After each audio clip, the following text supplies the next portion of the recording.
칠흑 같은 어둠이 서울의 스카이라인을 삼키고 있었다. 장대비가 최고급 주상복합 아파트 더 헤리티지의 통유리창을 거세게 두드렸다. 마치 하늘이 분노한 듯 번개가 강남의 밤하늘을 날카롭게 핥휘었다. 강민혁은 현관 도어락을 거의 부술듯이 열고 들어섰다. 그의 값비싼 이탈리아제 수트는 빗물과 술 냄새로 엉망진창이 되어 있었고 완벽하게 올린 머리카락은 젖어 이마에 달라붙어 있었다. 그는 오늘 일생일대의 기회라고 믿었던 상무이사 승진에서 밀려났다. 서유진은 늦은 시간까지 거실에서 그를 기다리고 있었다. 그녀는 값비싼 가구와 어울리지 않는 낡은 면, 티셔츠와 회색 트레이닝 바지 차림이었다. 그녀의 존재감은 이 화려한 펜트하우스에서 언제나 이질적이었다. 그녀는 소파에 웅크리고 앉아 책을 읽고 있었지만 현관의 소란스러운 소리에 조용히 책을 덮고 일어섰다. 그녀의 얼굴에는 어떤 동요도 비치지 않았지만 두 손은 무릎 위에서 희미하게 떨리고 있었다. 늦었네요. 술 많이 마신 것 같은데. 꿀물이라도. 유진의 목소리는 차분했지만 민혁의 귀에는 그 평온함이 경멸로 들렸다. 그는 손에 들고 있던 서류 가방을 대리석 바닥에 집어던졌다. 둔탁한 금소금이 거실을 울렸다. 닥쳐. 네가 감히 누굴 동정해 내 그 빌어먹을 표정 좀 집어치우지 못해. 민혁이 포효했다. 그의 눈은 짙은 알코올 기운과 통제할 수 없는 분노로 충혈되어 있었다. 유진은 입을 다물었다. 그녀는 이런 밤이 처음이 아니라는 듯 그저 남편이 다음 행동을 할 때까지 기다렸다. 민혁은 비틀거리며 그녀에게 다가갔다. 그는 유진의 어깨를 거칠게 밀쳤지만 그녀는 균형을 잡고 버텼다. 내년 때문이야. 전부 내년 때문이라고. 네가 뭔데. 감히 내 앞길을 막아 고해. 가진 것 하나 없는 천출 주제에 그의 입에서 악취가 풍겼다. 그의 분노는 단순한 실망감이 아니었다. 그것은 그의 내면 깊숙이 자리 잡은 열등감과 오만함이 뒤섞인 독이었다. 그는 스스로의 능력으로 이 자리까지 올라왔다고 믿었지만 사실 그의 성공은 아슬아슬한 줄타기였다. 그는 항상 자신의 배경을 부끄러워했고 그 부끄러움을 감추기 위해 자신보다 약하다고 생각하는 아내를 경멸함으로써 위안을 삼았다. 내가 오늘 누굴 만났는지 알아. 박 이사 사모님이야. 그 여자가 뭐라고 했는지 알아. 내 아내가 어떤 집안 출신인지 묻더군. 내가 뭐라고 대답했겠어. 유진은 여전히 침묵을 지켰다. 그녀의 침묵은 민혁을 더욱 미치게 만들었다. 그는 마치 독사처럼 쉭쉭거렸다. 내그텅 빈 눈깔 언제나처럼 불쌍한 척. 피해자인 척 내 존재 자체가 내 수치야. 넌 내 성공에 아무런 도움이 안 돼. 넌 그저 내 발목을 잡는 족쇄일 뿐이라고. 그는 거실 중앙에 있는 유리 테이블을 발로 찼다. 값비싼 크리스탈 장식품들이 바닥에 떨어져 산산조각 났다. 민혁은 재킷 안주머니에서 구겨진 흰 봉투 하나를 꺼내 유진의 얼굴에 던졌다. 봉투가 그녀의 뺨을 스치고 바닥으로 떨어졌다. 몇 장의 지폐가 흩어져 나왔다. 그것은 그가 오늘 받은 보너스의 일부, 혹은 그저 모욕을 위해 준비한 푼돈에 불과했다. 이거 받고 당장 꺼져. 내 집에서 나가. 너 같은 고아 연희랑은 단 하루도 더 못 살아. 이건 위자료로 생각하기엔 너무 과분하지만 내 마지막 가는 길에 주는 내 잡이다. 바람이 창문을 세차게 흔들었고 빗소리가 잠시 모든 소리를 집어삼켰다. 유진은 천천히 바닥을 내려다보았다. 흩어진 지폐와 흰 봉투. 그녀는 천천히 몸을 숙였다. 그녀의 움직임에는 어떤 망설임이나 굴욕감도 느껴지지 않았다. 그녀는 마치 중요한 서류를 줍는 비서처럼 혹은 수술대 위에 이물질을 제거하는 외과 의사처럼 침착하게 지폐를 주어 봉투에 다시 넣었다. 그녀는 일어서서 민혁을 똑바로 바라보았다. 몇 년 만에 처음으로. 그녀의 눈에서 그가 알던 체념이나 슬픔이 아닌 차가운 얼음 같은 것이 비쳤다. 그 시선에 민혁은 순간적으로 움찔했다. 마치 자신이 알던 유진이 아닌 완전히 다른 사람을 마주한 것 같았다. 하지만 취기와 오만함이 그 짧은 이성을 금방 덮어버렸다. 뭘 봐, 당장 꺼지라고 했잖아. 이 집에서 내 물건 하나라도 남기면 전부 쓰레기통에 처박을 줄 알아. 유진은 아무 말 없이 고개를 돌려 침실로 향했다. 민혁은 그녀가 울면서 짐을 싸리라 예상했다. 그는 소파에 거칠게 주저앉아 위스키 병을 집어들었다. 그는 승리감에 젖어 있었다. 드디어 이 지긋지긋한 족쇄를 끊어냈다고 생각했다. 그는 더 높이 올라갈 것이고 재력과 명망을 갖춘 집안의 여자와 재혼할 것이었다. 서유진은 그의 화려한 미래의 오점일 뿐이었다. 몇 분 후 유진이 다시 거실로 나왔다. 그녀의 손에는 작은 핸드백 하나만 들려 있었다. 그녀는 여전히 아까 입고 있던 낡은 트레이닝복 차림이었다. 민혁은 조소했다. 꼴랑 그거 하나 챙겨가나 하긴. 네가 가진 게 뭐가 더 있겠어. 네 몸뚱아리 하나 빼고는 전부 내가 사준 것들이니까. 그의 말에는 날카로운 가시가 돋쳐 있었다. 유진은 현관문 앞에서 멈춰 섰다. 그녀는 민혁을 돌아보며 나지막이 말했다. 그녀의 목소리는 비에 젖은 낙엽처럼 낮고 차가웠다. 강민혁 씨, 당신은 오늘 당신이 가진 유일한 진짜를 버렸어요. 그리고 당신은 당신이 버린 것의 가치를 평생 깨닫지 못할 거예요. 아니, 곧 깨닫게 되겠죠. 아주 처절하게. 그녀의 발음은 너무나도 정확했고 그 안에 담긴 확신은 민혁을 혼란스럽게 만들었다. 뭐라고 인연이 마지막까지 발악을 하는구나. 민혁이 자리에서 일어나려 했지만 술기운에 몸이 제대로 가눠지지 않았다. 유진은 그의 추한 모습을 잠시 더 지켜보았다. 마치 박물관에 박제를 감상하듯 어떤 감정도 섞이지 않은 시선이었다. 그녀는 손에 쥔 흰 봉투를 가볍게 흔들어 보였다. 이 돈 고맙게 받을게요. 당신의 오만함에 대한 증거로. 그녀는 뒤도 돌아보지 않고 문을 열었다. 차가운 복도의 공기가 훅 끼쳐 들어왔다. 유진은 그 빛 속으로, 그 어둠 속으로 망설임 없이 걸어 나갔다. 문이 닫히는 소리는 철컥하고 무겁게 울렸다. 민혁은 잠시 멍하니 닫힌 문을 바라보다가 이내 비웃음을 터뜨렸다. 고한연 주제에 어디 가서 며칠이나 버티겠어. 금방 무릎 꿇고 기어 들어오겠지. 그는 위스키를 병째로 들이켰다. 유진은 엘리베이터를 기다리지 않고 비상계단을 택했다. 그녀의 걸음은 빠르고 망설임이 없었다. 1층 로비의 화려한 샹들리에 불빛을 뒤로 하고 그녀가 밖으로 나서자 거센 비바람이 기다렸다는 듯이 그녀를 후려쳤다. 얇은 트레이닝복은 순식간에 젖어들었고 차가운 빗물이 뺨을 타고 흘러내렸다. 그녀는 춥지도 슬프지도 않았다. 오히려 기묘한 해방감이 온몸을 감쌌다. 그녀는 주머니에서 오래된 폴더폰을 꺼냈다. 최신 스마트폰이 넘쳐나는 세상에 어울리지 않는 유물이었다. 이 휴대폰은 민혁과의 결혼 생활 동안 그녀가 유일하게 숨겨둔 과거와의 연결고리였다. 그녀는 단축키 1번을 길게 눌렀다. 신호음이 몇 번 울린 후 중후하고 차분한 남자의 목소리가 들려왔다. 아가씨, 드디어 결정하셨습니까? 목소리는 질문이었지만 이미 모든 것을 알고 있다는 확신이 담겨 있었다.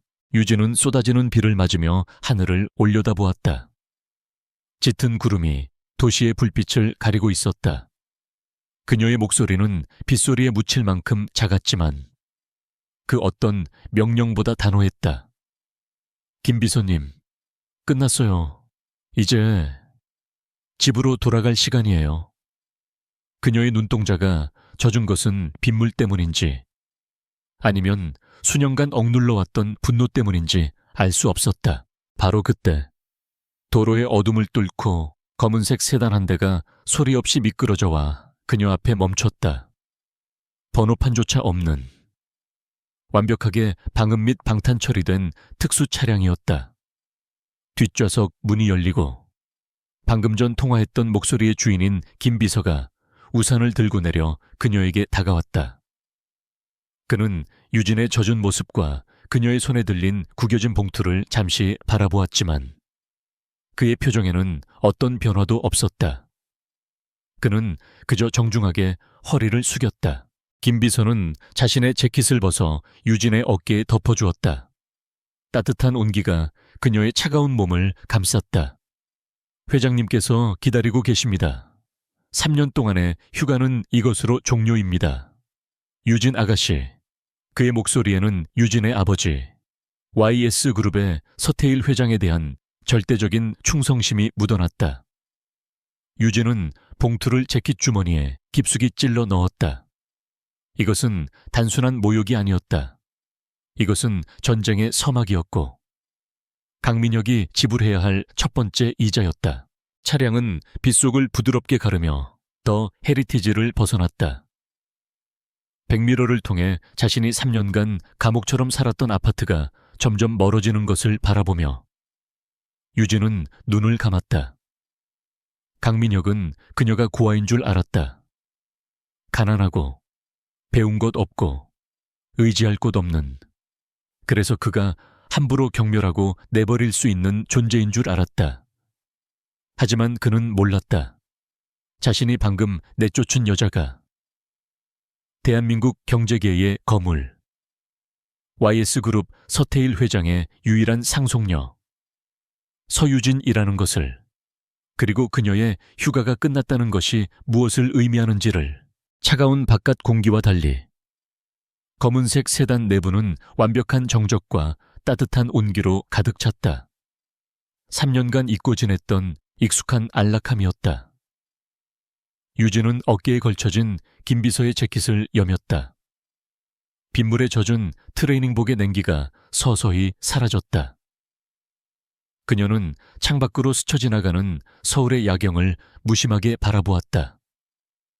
화려한 넌사인이 빗물에 번져 마치 거대한 수채화처럼 보였다.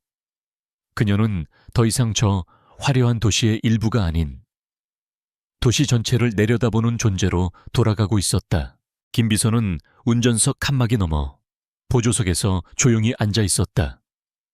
그는 백미러로 유진의 상태를 살폈지만 어떤 질문도 하지 않았다. 그것이 그의 방식이었다. 그는 유진의 할아버지가 YS그룹을 창립할 때부터 곁을 지켰고 이제는 유진의 아버지를 보좌하는 집안의 가장 충성스러운 수호자였다. 3년 만이네요, 김 비서님. 유진이 먼저 침묵을 깼다. 그녀의 목소리는 젖어 있었지만 떨리지 않았다. 그렇습니다, 아가씨.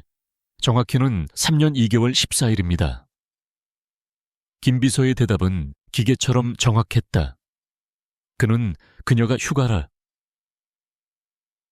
휴가를 떠난 날부터 매일 날짜를 세고 있었다. 그의 목소리에는 희미한 안도감이 섞여 있었다. 회장님께서는 지난 3년간 단 하루도 편히 주무시지 못했습니다. 아가씨께서 돌아오시기로 결정하신 것은 현명한 판단이십니다. 그의 말은 단순한 위로가 아닌 상황 보고였다. 유진은 쓴웃음을 지었다. 현명한 판단이 아니었어요. 3년 전에 현명했다면 이런 일은 없었겠죠. 전 그냥 어리석은 꿈에서 깨어난 것뿐이에요. 그녀는 재킷 주머니 속에 구겨진 봉투를 만지작거렸다. 강민혁이 모욕처럼 던져준 푼돈. 그것은 이제 단순한 돈이 아니었다. 그것은 전쟁을 선포할 깃발이자 강민혁의 오만함을 증명할 가장 확실한 증거물이었다. 그녀는 그 봉투를 꺼내 무릎 위에 올려놓았다. 젖은 자국이 선명했다. 그는 저를 고아인 줄 알아요. 아무것도 가진 것 없는, 그래서 함부로 버려도 되는 존재로요. 유진의 목소리에 감정은 실리지 않았다. 마치 타인의 이야기를 하듯 건조했다. 그는 제가 자신의 성공에 방해가 된다고 했어요. 제가 그의 발목을 잡는 족쇄라고 했습니다. 그녀의 시선은 봉투에 고정되었다. 그 돈은 그녀가 3년간 연기했던 가난한 고아 서유진의 퇴직금이었다. 그 오만함이 그 자의 무덤이 될 것입니다. 김비서의 목소리는 감정 없이 차가웠다. 차량은 한남대교를 넘어 강북의 성북동으로 향하고 있었다.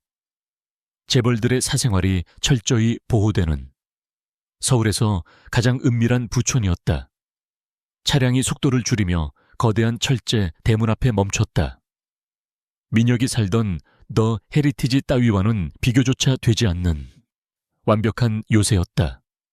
보안 카메라가 차량을 스캔했고 대문은 소리 없이 열렸다. 차량은 짙은 소나무 숲 사이로 난 전용 도로를 따라 한참을 더 올라갔다. 이곳이 YS그룹 서 회장의 본가. 송군재, 송윤자이, 즉 소나무와 구름의 집이었다. 수백 년 된 소나무들이 비를 맞으며 고고한 자태를 뽐내고 있었다. 전통 한옥의 미를 살리면서도 최첨단 보안 시스템을 갖춘 이곳은 외부 세계와는 완벽하게 차단된 서 회장만의 왕국이었다. 유진이 3년간 떠나있던 그녀의 진짜 집, 차가 본 채 대청마루 앞에 멈추자 검은 정장을 입은 경호원들과 사용인들이 비를 맞으며 도열해 있었다. 그들은 일사불란하게 움직였다. 김 비서가 먼저 내려 유진을 위해 문을 열었다. 그가 우산을 받쳐들었지만 유진은 이미 비에 흠뻑 젖은 상태였다. 사용인들은 3년 만에 돌아온 아가씨의 모습을 보고 경악했지만 감히 소리내지 못했다. 그들의 눈에는 안타까움과 분노, 그리고 두려움이 뒤섞여 있었다. 아가씨, 회장님께서 서재에서 기다리고 계십니다. 집사로 보이는 노인이 깊게 허리를 숙였다. 그는 유진의 유모의 남편이자 이 집의 모든 살림을 책임지는 최 집사였다. 유진은 고개를 끄덕였다. 그녀는 젖은 옷을 갈아입을 생각도 하지 않았다. 이 모습 그대로 아버지를 만나야 했다. 이 모습이 바로 자신이 선택한 3년의 결과물이었고 앞으로의 다짐을 위한 가장 강력한 증거였기 때문이었다. 복도를 걷는 유진의 젖은 발자국이 최고급 원목 마루에 찍혔다. 서재의 문은 육중한 소나무로 만들어져 있었다. 문이 열리자 묵직한 묵향과 오래된 책 냄새가 코를 감쌌다. YS그룹의 총수. 서태일 회장이 거대한 통유리창 앞에 서서 밖을 내다보고 있었다. 그의 등은 산처럼 거대하고 굳건했다. 그는 비가 내리는 정원을 바라보고 있었지만 그의 모든 신경은 뒤에 선 딸을 향해 있었다. 왔느냐? 그의 목소리는 낮고 굵었지만 미세한 떨림이 섞여 있었다. 유진은 서재 중앙에 멈춰 섰다. 빗물이 그녀의 발밑으로 웅덩이를 만들었다. 서태일이 천천히 돌아섰다. 대한민국 경제를 호령하는 왕의 눈이 젖어 있었다. 그는 딸의 흠뻑 젖은 모습과 싸구려 트레이닝복, 그리고 그녀가 손에 쥐고 있는 구겨진 봉투를 보았다. 그는 아무 말도 하지 않았지만 그의 눈빛은 천마디의 말을 하고 있었다. 그의 시선이 봉투에 닿는 순간 서재 안의 공기가 얼어붙었다. 서태일의 얼굴이 분노로 일그러졌다. 그의 눈에서 방금 전의 슬픔은 사라지고 모든 것을 태워버릴 듯한 경로가 타올랐다. 감히 내 딸에게. 그가 책상 위에 인터폰을 집어들려고 손을 뻗었다. 당장이라도 강민혁이라는 이름을 이 세상에서 지워버릴 기세였다. 그가 버튼 하나만 누르면 강민혁은 내일 아침 해를 보지 못할 수도 있었다. 기다리세요, 아버지. 유진의 차가운 목소리가 서태일의 행동을 막았다. 그녀는 앞으로 한 걸음 다가갔다. 이건 제 실수예요. 제가 선택한 남자고 제가 선택한 3년이었어요. 그러니 마무리도 제 손으로 해야 해요. 그녀의 목소리에는 빗물보다 더 차가운 결의가 서려 있었다. 그녀는 손에 든 봉투를 책상 위에 던졌다. 탁 하는 소리가 서재를 울렸다. 젖은 봉투에서 몇 장의 지폐가 삐져나왔다. 서태일은 딸을 노려보았다. 마무리 저런 버러지 같은 놈에게 무슨 마무리가 필요하지. 당장 김 비서에게. 아니요. 유진은 아버지의 말을 단호하게 끊었다. 그녀의 눈은 아버지의 눈을 피하지 않았다. 아버지가 나서시면 그건 복수가 돼요. 그저 한 재벌 총수의 분노 표출일 뿐이죠. 하지만 제가 하면 그건 청소가 돼요. 저는 제 이름으로 YS그룹에 복귀하겠어요. 제가 만든 이 더러운 얼룩을 제 손으로 직접 지울 거예요. 그녀는 한 걸음 더 다가갔다. 강민혁은 저를 경멸했어요. 제가 가난하고 부모 없고 힘이 없어서요. 그는 저를 짓밟으면서 자신의 우월함을 확인했죠. 만약 아버지가 그를 무너뜨린다면 그는 자신이 YS그룹 회장의 딸을 건드렸기 때문이라고 생각할 거예요. 그는 끝까지 자신의 잘못을 모를 거예요. 그는 자신이 경멸했던 여자에게 당해야 해요. 서태일은 딸의 눈을 깊숙이 들여다보았다. 3년 전 사랑에 빠져 모든 것을 버리겠다고 떠났던 철부지 딸이 아니었다. 그녀의 눈은 혹독한 시련을 겪고 각성한 맹수의 눈빛을 하고 있었다. 그는 딸이 자신을 얼마나 닮았는지 새삼 깨달았다. 그는 분노를 가라앉히고 의자에 깊숙이 몸을 기댔다. 무엇을 원하느냐? 네가 원하는 것을 말해봐라. 유진은 숨을 골랐다. 이제부터가 진짜 시작이었다. 제 모든 권한을 돌려주세요. YS그룹 전략기획실 총괄 이사 자리로 복귀하겠어요. 그리고 강민혁이 다니는 JN건설, 그 회사에 대한 모든 정보를 저에게 주세요. JN건설은 최근 유동성 위기를 겪고 있죠. 그들의 숨통을 조일 수 있는 모든 수단을 저에게 주세요. 아버지는 그저 지켜보세요. 제가 어떻게 그 오만한 남자의 성을 무너뜨리는지. 김 비서는 문가에 서서 조용히 이 모든 것을 지켜보고 있었다. 그는 서태일 회장이 딸의 이 위험한 제안을 거절하리라 생각했다. 하지만 서태일은 오히려 만족스러운 미소를 지었다. 그것은 자부심과 잔인함이 뒤섞인 미소였다. 좋다. 내일 아침 9시 긴급 임원회의를 소집하지. 죽은 줄 알았던 내 딸이 화려하게 부활하는 무대를 마련해주마. JN건설, 그 따위 이류회사는 내 장난감으로 주겠다. 그의 목소리에는 딸에 대한 무한한 신뢰와 적에 대한 무자비한 선전포고가 담겨 있었다.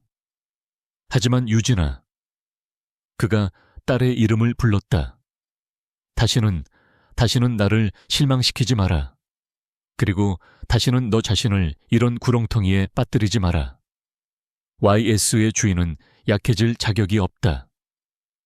이것은 아버지로서의 조언이자 YS그룹 회장으로서의 명령이었다. 유진은 고개를 숙였다. 명심하겠습니다, 회장님. 그녀는 더 이상 아버지라고 부르지 않았다. 휴가는 끝났다. 그녀는 젖은 몸을 이끌고 서재를 나왔다. 사용인들이 그녀를 위해 따뜻한 욕실과 새 옷을 준비해 놓고 기다리고 있었다. 그녀는 욕실 거울 앞에 섰다. 3년간 강민혁의 아내로 살며 순종적이고 약한 여자 행세를 하던 서유진은 이제 없었다. 거울 속에는 YS그룹의 상속녀, 차갑고 냉철한 전략가 서유진이 서 있었다. 그녀의 눈이 얼음장처럼 차갑게 빛났다. 강민혁은 지끈거리는 두통과 함께 눈을 떴다. 어젯밤의 기억은 안개처럼 흐릿했지만 마지막 순간의 통쾌함만은 선명했다. 그는 서유진을 쫓아냈다. 드디어 그 지긋지긋한 족쇄를 자신의 발목을 잡던 그림자를 제거했다. 그는 뻐근한 목을 돌리며 침대에서 일어났다. 입안이 텁텁했지만 기분은 이상할 정도로 상쾌했다. 이제 모든 것이 제자리로 돌아갈 것이다. 그의 화려한 미래를 가로막던 가장 큰 장애물이 사라진 것이다. 그는 거실로 나갔다. 어젯밤 자신이 부순 크리스탈 조각들은 보이지 않았다. 바닥은 깨끗했다. 아마도 유진이 울면서 치웠으리라. 그는 현관 쪽을 힐끗 쳐다봤다. 멍청한 여자. 그는 그녀가 현관문 밖에 쭈그리고 앉아 울며 용서를 빌고 있을지도 모른다고 상상했다. 하지만 아파트는 죽은 듯이 고요했다. 그 완벽한 정적이 그의 승리를 확인시켜주는 듯 했다. 꼴의 자존심은. 강민혁은 코웃음을 쳤다. 그는 그녀가 갈 곳이 없다는 것을 너무나 잘 알았다. 보육원에 연락해봤자 누가 이 나이 먹은 여자를 받아주겠는가. 아마 지금쯤 근처 공원 벤치에서 비를 맞으며 처절하게 후회하고 있겠지. 그는 냉장고에서 차가운 생수 한 병을 꺼내 단숨에 들이켰다. 알코올로 인한 갈증이 가셨지만 그의 내면 깊은 곳에서는 더 큰 갈증이 타오르고 있었다. 성공에 대한, 인정에 대한 갈증이었다. 그는 샤워를 마치고 최고급 맞춤 수트를 차려입었다. 거울 앞에 선 그는 어젯밤 승진에서 밀려난 패배자가 아니었다. 오히려 더 가벼워 보였다. 박 이사가 아내의 배경을 물었던 것도 이제 장애물이 사라졌으니 오히려 기회였다. 그는 더 능력 있고 배경 좋은 여자를 만나 날개를 달 것이다. 서유진은 그저 비상을 위한 마지막 장애물이었을 뿐이다. 그는 완벽하게 세팅된 머리를 매만지며 만족스러운 미소를 지었다. 평소 유진이 준비해두던 아침 식사가 없는 빈 식탁을 보았지만 전혀 아쉽지 않았다. 오히려 자유로웠다. 그는 최고급 스위스제 에스프레소 머신에서 진한 커피를 내렸다. 짙은 아로마가 펜트하우스의 넓은 거실에 퍼졌다. 이제야 좀 살 것 같군. 그는 어젯밤 자신이 던졌던 모욕적인 말들을 떠올렸다. 그녀의 그 얼음 같던 마지막 눈빛이 잠시 스쳤지만 그는 곧바로 지워버렸다. 그것은 패배자의 마지막 발악일 뿐이었다. 그는 더 헤리티지의 전용 엘리베이터를 타고 지하 주차장으로 향했다. 그의 검은색 독일제 세단이 매끄러운 자태를 뽐내고 있었다. 시동을 걸자 묵직한 엔진음이 울렸다. 그는 강변북로를 향해 차를 몰았다. 어젯밤의 폭우가 거짓말처럼 갠 하늘은 눈부시게 푸르렀다. 라디오에서는 경쾌한 비발디의 사계 중 봄이 흘러나왔다. 모든 것이 완벽하게 그의 새로운 시작을 축복하는 것 같았다. 그는 차를 몰며 자신의 미래를 그렸다. JN 건설은 현재 건설업계에서 가장 빠르게 성장하는 다크호스였다. 비록 어젯밤 상무이사 자리에서는 밀려났지만 그건 순전히 배경 때문이었다. 이제 그 걸림돌이 사라졌으니 다음번 인사에서는 반드시 자신이 승리할 것이다. 그는 사장의 눈에 들어야 했고 그러기 위해서는 더 큰 성과가 필요했다. 그는 이미 머릿속으로 몇 가지 새로운 프로젝트를 구상하고 있었다. JN 건설 사옥. 강민혁은 23층 자신의 사무실로 향했다. 그는 전략기획팀의 최연소 팀장이었다. 물론 그의 목표는 그보다 훨씬 높은 곳. 30층의 임원실이었다. 로비에서 마주친 직원들이 그에게 깍듯하게 인사했다. 어젯밤 승진 누락 소식이 벌써 퍼졌을 텐데도 그의 표정은 그 어느 때보다 자신감이 넘쳤다. 그는 자신이 이깟 좌절에 무너지지 않았음을 모두에게 보여주고 싶었다. 강 팀장님, 어제는 아쉽게 됐습니다. 그의 바로 아랫 부하인 박 대리가 조심스럽게 위로의 말을 건넸다.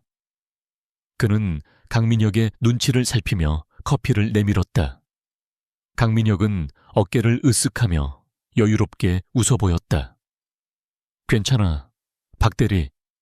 더 높이 뛰려면 잠시 움츠릴 때도 있는 법이지. 그보다 어제 내가 지시한 신도시 개발 프로젝트 보고서는 어떻게 됐어? 그는 자신의 건재함을 과시하듯 곧바로 업무 이야기를 꺼냈다. 그는 자신의 사무실에 앉아 어젯밤의 분노를 되새겼다. 사실 승진 누락은 그에게 큰 충격이었다. 그의 라이벌인 김 이사가 결국 상무 자리를 차지했다. 김 이사의 업무 능력은 자신보다 한참 떨어졌지만 그의 아내는 유력 정치인의 딸이었다. 강민혁은 다시 한번 배경의 중요성을 절감했다. 그리고 그 순간 서유진을 쫓아낸 자신의 결정이 얼마나 현명했는지 스스로 감탄했다. 그는 이제 날개를 찾을 준비가 되었다. 오전 내내 그는 밀린 업무를 처리하고 회의에 집중했다. 그는 평소보다 더 공격적으로 의견을 개진했고 부하 직원들을 몰아붙였다. 그의 날카로운 모습에 팀원들은 숨을 죽였다. 그는 자신의 능력을 증명해야 했다. 하지만 점심시간이 가까워지자 사무실 분위기가 미묘하게 술렁이기 시작했다. 몇몇 직원들이 휴게실에 모여 심각한 표정으로 속삭이고 있었다. 그들의 표정은 평소와 달랐다. 강민혁은 잠시 커피를 가지러 갔다가 그들의 대화를 우연히 엿듣게 되었다. 들었어, 우리 주거래 은행인 한성은행에서 갑자기 대출 연장을 거부했대. 한 직원이 믿을 수 없다는 듯이 말했다. 말도 안 돼. 한성은행이 우리한테 어떻게 그럴 수가 있어. 우리 회사 최대 채권 은행이잖아. 다른 직원이 반문했다. 그들의 목소리에는 불안감이 역력했다. 그뿐만이 아니야. 우리 최대 협력업체인 태림철강에서 갑자기 원자재 공급을 중단하겠다고 통보해왔다던데 이유도 설명하지 않고 그냥 계약 파기 위약금을 물겠다고 했대. 한 직원의 목소리에는 거의 공포가 서려 있었다. 태림철강이 막히면 우리 지금 진행 중인 아파트 공사들 전부 올스톱이야. 이게 무슨 날벼락이야. 이러다 우리 회사 정말 위험한 거 아니야. 어전을 주가도 폭락하고 있잖아. 개미들은 모르고 있지만 뭔가 내부적으로 큰 문제가 터진 게 분명해. 속삭임은 점점 더 커졌고 불안감은 전염병처럼 퍼져나갔다. 강민혁은 그들의 대화를 듣고 미간을 찌푸렸다. 그는 이런 근거 없는 유언비어가 회사의 사기를 떨어뜨린다고 믿었다. 강민혁은 휴게실 문을 거칠게 열고 들어갔다. 지금 다들 무슨 소리들을 하고 있는 거야. 쓸데없는 소리들 하지 마.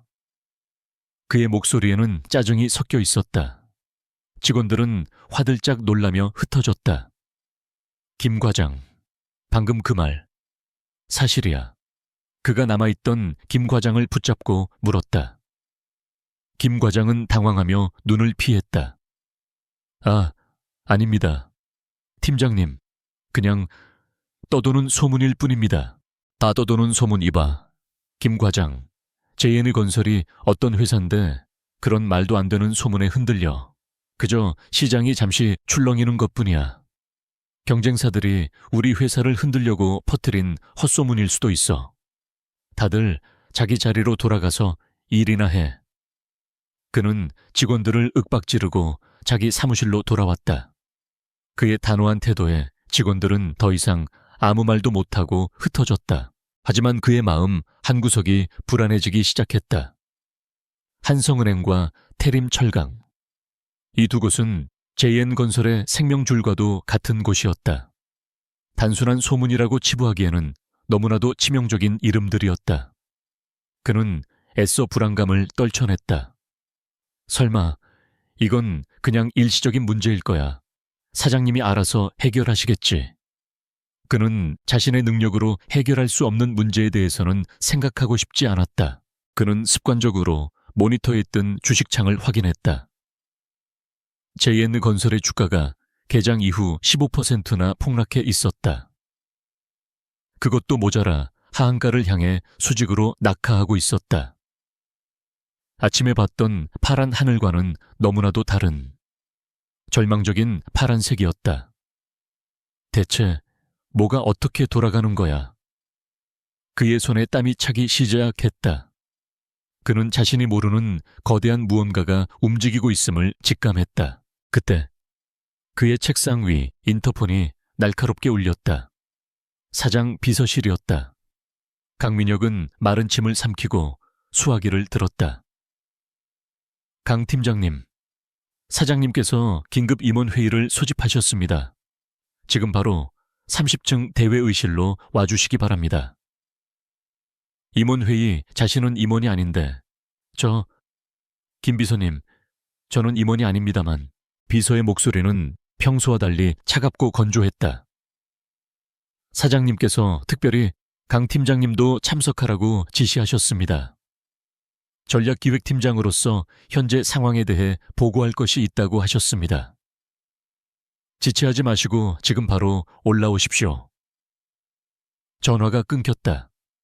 강민혁은 의아했지만 동시에 기묘한 흥분감을 느꼈다. 어쩌면 이번 위기가 자신에게 새로운 기회가 될지도 모른다는 헛된 기대였다.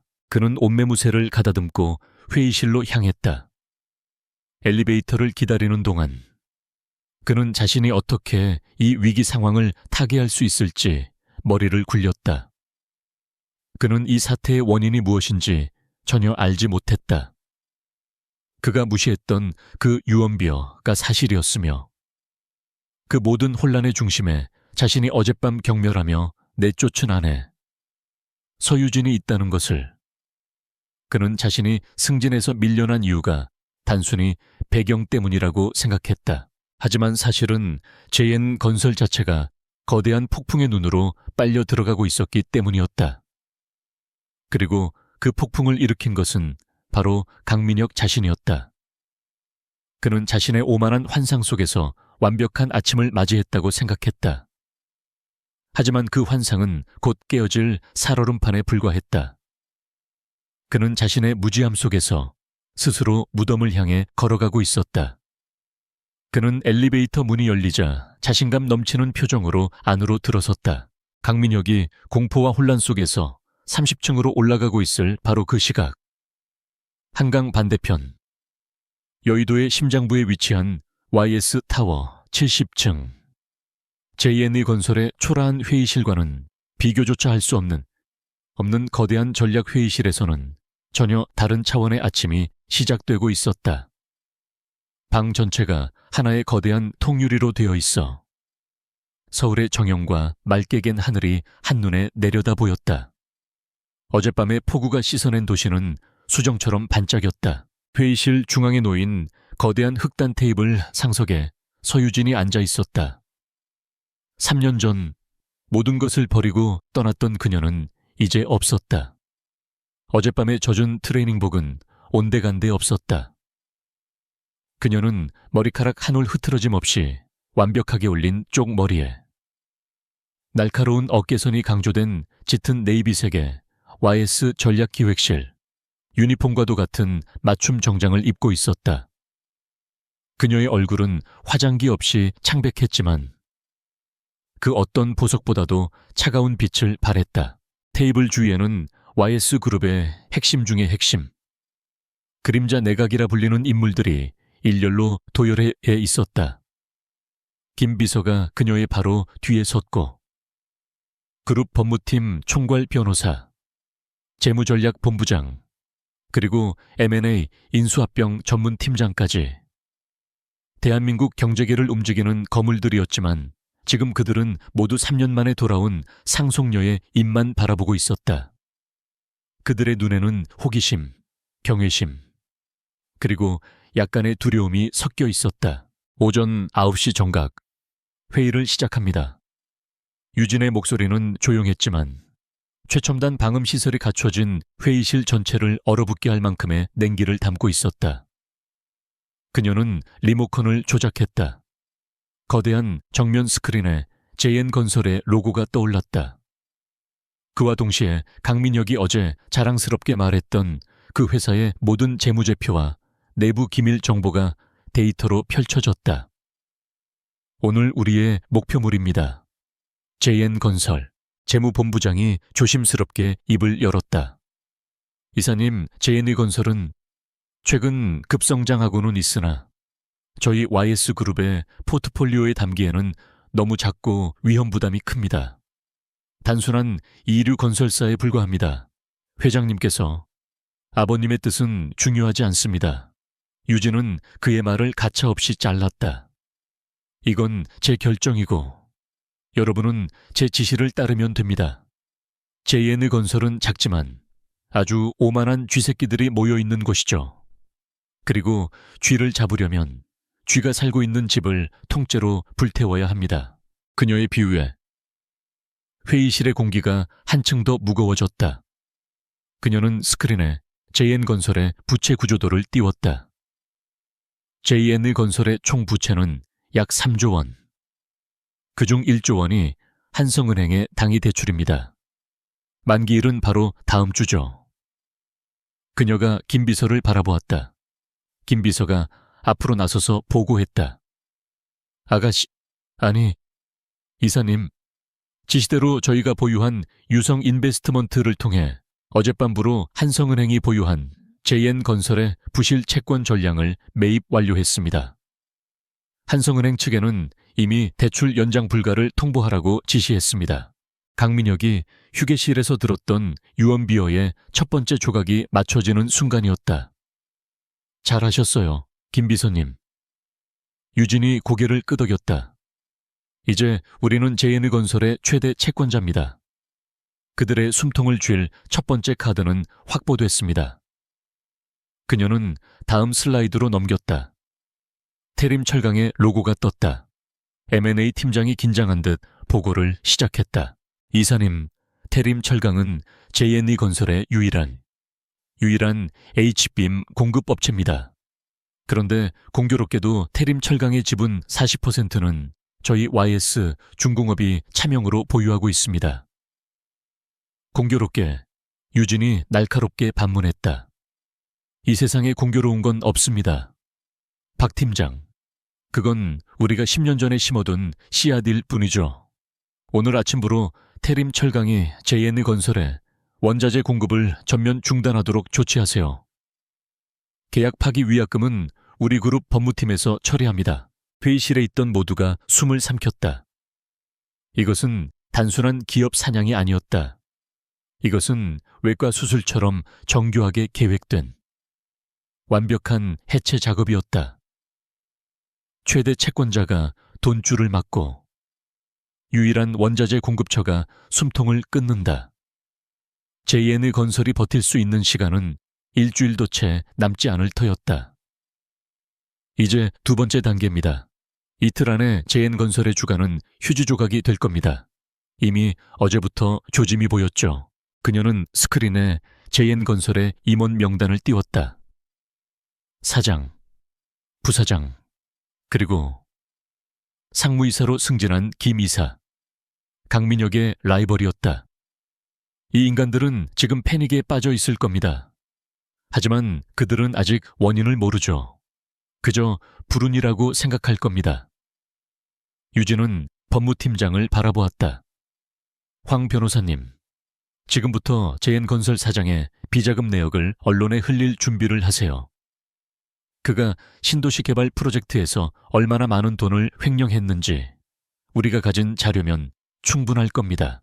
하지만 이사님, 그건 불법. 황 변호사가 주저했다. 유진의 눈이 그를 쏘아보았다. 얼음장 같은 시선이었다.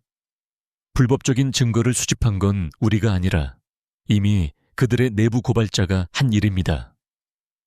우리는 그저 공익 제보를 돕는 것뿐입니다. 황 변호사님, YS그룹의 법무팀이 고작 그 정도 일처리에 쩔쩔매지는 않겠죠. 언론이 터지고 검찰 수사가 시작되면 JN건설의 CEO는 제 발로 물러나거나 쇠고랑을 차게 될 겁니다. 그녀는 자리에서 일어났다. 통유리창 앞에 서서 서울의 풍경을 내려다보았다. 채권단은 우리 손에, 공급망은 끊겼고 CEO는 비리 혐의로 낙마한다. 이보다 완벽한 적대적 M&A 시나리오가 또 있을까요? 그녀가 돌아섰다. 그녀의 눈에는 승리에 대한 확신이 가득했다. 재무팀은 자금 준비하세요. 3일 뒤 주가가 바닥을 쳤을 때 공개 매수를 통해 적대적 인수를 선언합니다. 우리는 JN건설을 가장 싼 값에 가장 완벽하게 손에 넣을 겁니다. 모두가 그녀의 전략에 압도당했다.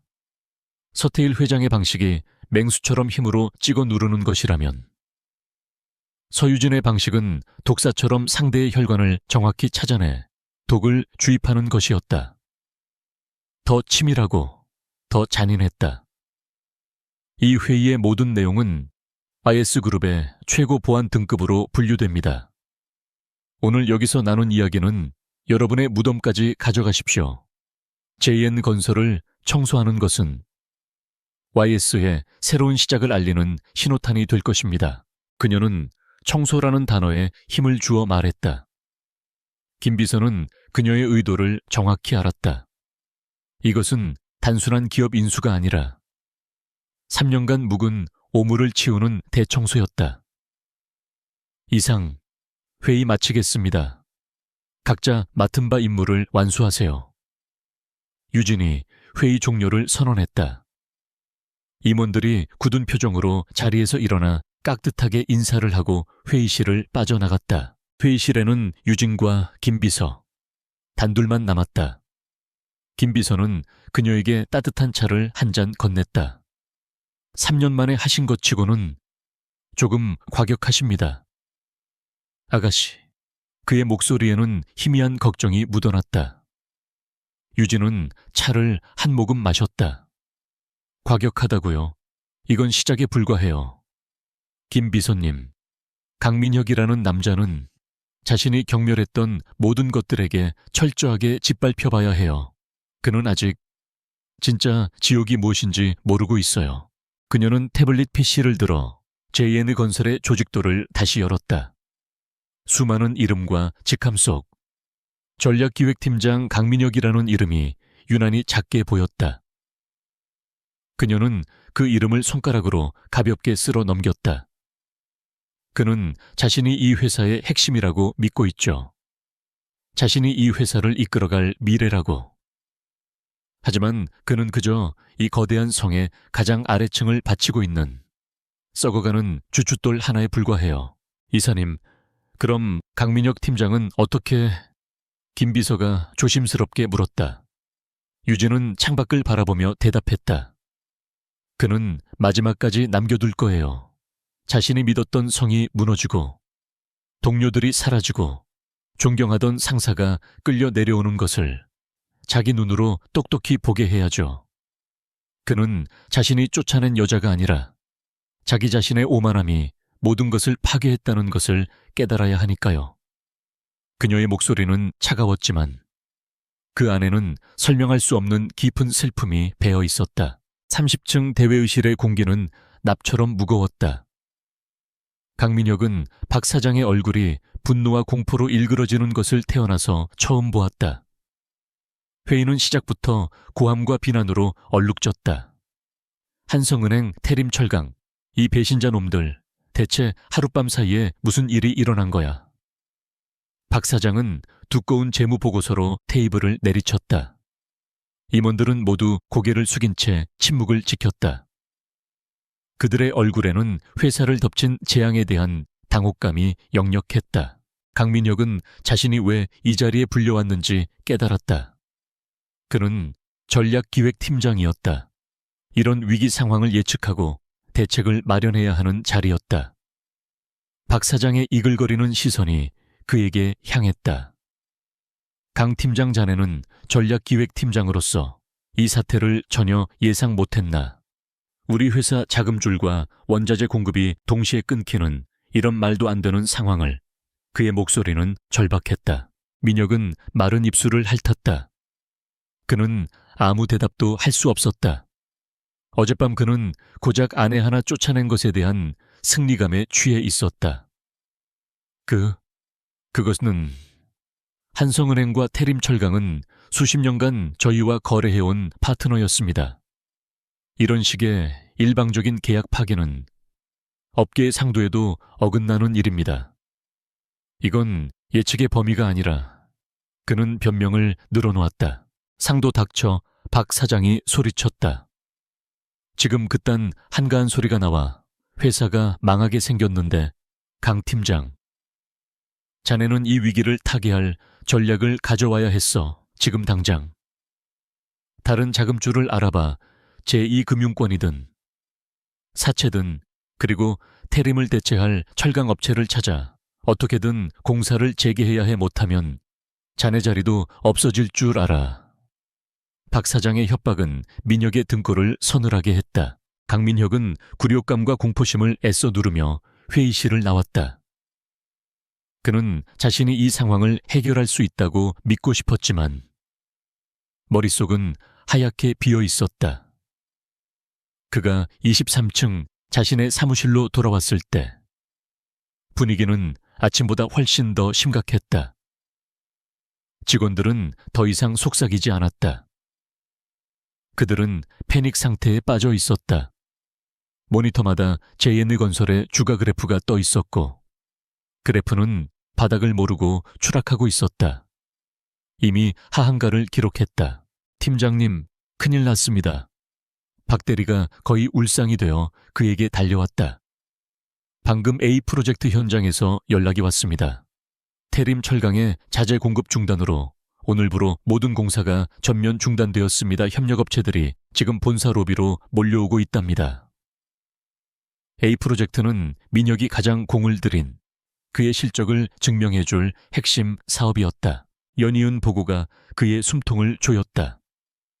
팀장님, 비신도시 개발 컨소시엄에서도 연락이 한성은행이 자금 지원을 중단하면서 우리를 컨소시엄에서 퇴출시키겠다고 통보해왔습니다. 아침에 그가 휴게실에서 들었던 모든 유언비어들이 이제 피할 수 없는 현실이 되어 그의 뺨을 후려쳤다. 이것은 단순한 위기가 아니었다. 이것은 완벽하게 계획된 공격이었다. 조용히 해. 강민혁은 사무실 전체가 울리도록 소리쳤다. 전부 자기 자리로 돌아가 박 대리는 당장 업계의 모든 철강업체 리스트를 가져와 김 과장은 제2금융권 대출 가능한 곳 전부 알아보고 그는 혼란에 빠진 선단의 선장처럼 지시를 내렸지만 그 자신도 이미 배가 침몰하고 있음을 느끼고 있었다. 그는 자신의 사무실 문을 쾅 닫고 들어갔다. 그는 미친 듯이 전화를 돌리기 시작했다. 평소 그에게 형님 소리를 하던 은행 지점장들, 술자리를 함께하며 친분을 쌓았던 타 건설사 임원들. 하지만 돌아오는 대답은 냉담했다. 아, 강 팀장, 미안하네. 지금 JN건설은 리스크가 너무 커. 상부에서 절대 안 된다고 하네. 철강, 우리도 지금 물량이 없어. 미안하게 됐네. 모든 문이 그의 눈앞에서 닫히고 있었다. 강민혁은 넥타이를 거칠게 풀어 던졌다. 그는 자신이 고립되었다는 것을 깨달았다. 누군가가 보이지 않는 손으로 JN건설을 벼랑 끝으로 몰고 있었다. 그는 이 모든 실패의 책임을 져야 할 희생양이 필요했다. 그는 자신의 무능함이 드러나는 것이 두려웠다. 그는 자신의 팀원들이 작성한 최근 보고서들을 미친 듯이 뒤지기 시작했다. 누군가의 실수여야 해. 내가 아니라 다른 누군가의. 그는 A 프로젝트의 위험성 평가 보고서를 찾아냈다. 태림 철강에 대한 과도한 의존도는 잠재적 리스크임. 박 대리가 작성한 부분이었다. 민혁은 그때 이 문구를 보고 비웃었었다. 쓸데없는 소리. 그는 이 보고서를 든 채 사무실 문을 열었다. 박 대리, 이게 뭐야? 이 위험성을 알았으면서 왜 제대로 보고하지 않았어? 왜 대책을 마련하지 않았냐고. 그는 모든 책임을 박 대리에게 떠넘길 작정이었다. 박 대리는 억울함에 얼굴이 하얘졌다. 사무실이 다시 아수라장이 된 그때 강민혁의 머릿속에 이 모든 혼란과는 전혀 상관없는 생각이 스쳤다. 서유진. 그는 이혼 서류를 빨리 처리해야 했다. 이 지옥 같은 상황에서 그 고완연의 얼굴을 떠올린 자신이 우스웠지만 어쨌든 마무리는 지어야 했다. 그는 자신의 명의로 된 아파트에서 그녀의 흔적을 완전히 지우고 싶었다. 그는 짜증스럽게 스마트폰을 집어들었다. 그는 어젯밤 그녀가 떠난 이후로 한 통의 연락도 없었다는 사실을 새삼 깨달았다. 울면서 용서를 빌러 올 것이라던 그의 예상은 완벽하게 빗나갔다. 그는 서유진이라는 이름으로 저장된 번호를 눌렀다. 어차피 받지 않겠지만 음성 메시지로라도 이혼 소송에 대해 통보할 생각이었다. 그러나 그의 귀에 들려온 것은 차가운 기계음이었다. 고객님께서 전화를 거신 번호는 없는 번호입니다. 다시 확인하시고. 강민혁은 순간 자신의 귀를 의심했다. 그는 번호를 다시 확인하고 걸었지만 대답은 같았다. 없는 번호. 인연이 감히 날 차단해. 그는 분노했지만 곧이어 다른 가능성을 생각했다. 설마 요금을 못 내서 끊겼나? 그는 피식 웃었다. 그럴 만도 했다. 그가 준 푼돈으로는 며칠 버티기도 힘들 터였다. 그는 그녀의 비참한 신세를 상상하며 잠시 위안을 얻었다. 그는 이혼 서류를 보낼 주소라도 확인하기 위해 구청 사이트에 접속했다. 그녀의 주민등록번호를 입력했다. 조회되는 정보가 없습니다. 이상했다. 그는 자신이 번호를 잘못 기억했나 싶어 결혼 서류를 뒤졌다. 하지만 그가 기억하는 번호가 맞았다. 대체 어떻게 된 거야? 그는 다시 그녀의 이름을 포털 사이트에서 검색해 보았다. 아무것도 나오지 않았다. 그는 3년간 그녀와 함께 살았다. 하지만 그는 그녀에 대해 아는 것이 거의 없었다. 그녀는 항상 보육원에서 자랐다고 말했고 가족은 없다고 했다. 그는 그 말을 의심 없이 믿었다. 아니, 의심할 필요조차 느끼지 못했다. 그녀는 그저 그의 성공을 좇는 삶에 딸린 존재감 없는 액세서리였을 뿐이다. 그런데 그 액세서리가, 그녀의 존재 자체가 처음부터 신기루였던 것처럼 사라져 버렸다. 강민혁은 등줄기에 식은땀이 흐르는 것을 느꼈다. 회사의 위기와는 전혀 다른 종류의 공포였다. 그가 경멸하고 모욕하고 내쫓았던 여자. 그녀가 마치 이 세상에 존재하지 않았던 사람처럼 모든 흔적이 사라졌다. 그의 손에 들린 스마트폰에 없는 번호라는 메시지가, 그가 발 딛고 서 있는 현실 전체가 거대한 균열을 일으키고 있음을 알리는 경고음처럼 울렸다. 이틀이 지났다. 강민혁에게는 48시간이 아니라 48년 같은 지옥의 시간이었다. JN건설은 문자 그대로 침몰하는 타이타니코였다. 한성은행의 채무 상환 압박과 태림 철강의 공급 중단은 회사의 숨통을 완전히 끊어놓았다. 주가는 바닥을 뚫고 지하로 내려갔고 회계팀은 마비되었다. 본사 로비는 매일 협력업체 직원들과 해고 위기에 놓인 노동자들의 아우성으로 가득 찼다. 그들의 절규는 30층 임원실까지 희미하게 들려오는 듯했다. 강민혁은 잠을 자지 못했다. 그는 며칠째 같은 수트를 입고 있었고 그의 눈은 토끼처럼 충혈되어 있었다. 그는 서유진의 행방을 찾는 것을 포기했다. 아니, 포기할 수밖에 없었다. 그녀는 존재하지 않는 번호와 조회되지 않는 주민등록번호 뒤로 완벽하게 사라졌다. 그 기묘한 공포감은 회사의 위기와 뒤섞여 그의 이성을 마비시켰다. 그는 자신이 쫓아낸 여자가 유령이었는지 아니면 자신이 미쳐가고 있는지 구분할 수 없었다. 그는 박 사장의 지시로 제2금융권을 미친 듯이 돌아다녔지만 JN건설이라는 이름은 이미 금융계에서 사망 선고를 받은 이름이었다. 아무도 그에게 돈을 빌려주지 않았다. 그는 철강 업체들을 수소문했지만 태림 철강의 눈치를 보느라 아무도 감히 H빔을 공급하려 하지 않았다. 그는 완벽하게 고립되었다. 그는 자신이 경멸했던 아내의 부재가 자신의 사회적 생명줄을 끊어놓을 줄은 상상도 하지 못했다. 오늘 아침 박 사장으로부터 다시 긴급 임원회의 소집 명령이 떨어졌다. 이번에는 전원 참석이라는 엄명이 붙었다. 강민혁은 이미 희생양이 될 준비를 하고 있었다. 그는 박 대리에게 모든 책임을 떠넘기려 했지만 이미 회사는 그런 사소한 문책이 의미가 없을 정도로 망가져 있었다. 그는 넋이 나간 사람처럼 30층 대회의실로 향했다. 무거운 발걸음은 마치 사형장으로 끌려가는 죄수와 같았다. 회의실의 분위기는 초상집과도 같았다. 박 사장은 며칠 만에 10년은 늙어 보였다. 그의 눈은 퀭했고 한때 위엄있던 목소리는 갈라져 있었다. 그는 테이블에 앉은 임원들을 천천히 둘러보았다. 오늘 우리 회사의 최대 채권자 측에서 대표단이 오기로 했소. 그들이 우리 회사의 운명을 결정할 겁니다. 그의 목소리는 거의 울먹임에 가까웠다. 그의 절망이 회의실의 모든 산소를 빨아들이는 듯했다. 최대 채권자. 강민혁은 마른 침을 삼켰다. 한성은행의 부실 채권을 헐값에 사들인 유성 인베스트먼트.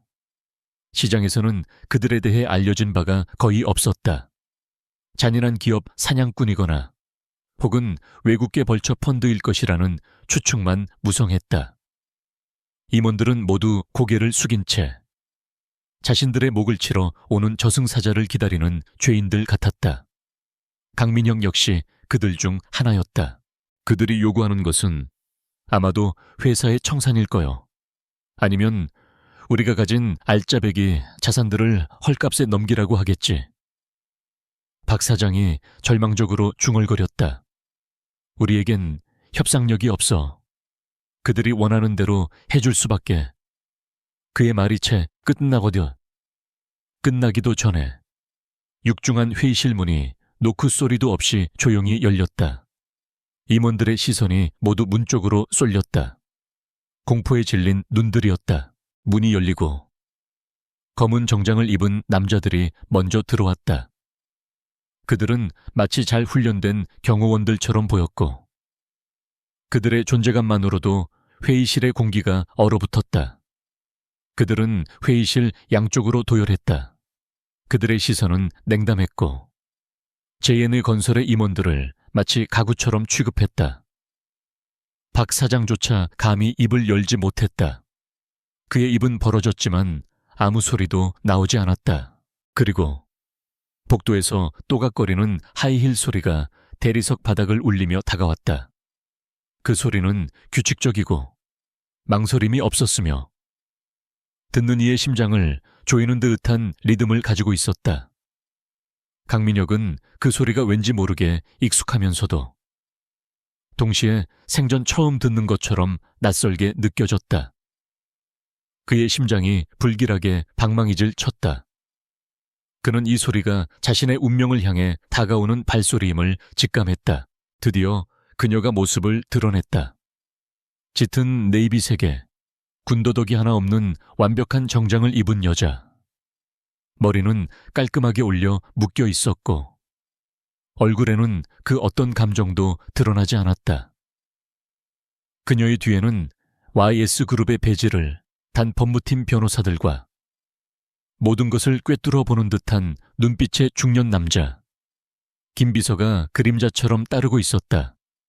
그들의 등장은 마치 다른 세계의 존재들이 침입한 것 같았다. 강민혁은 숨을 멈췄다. 그의 눈이 그녀의 얼굴에 고정되었다.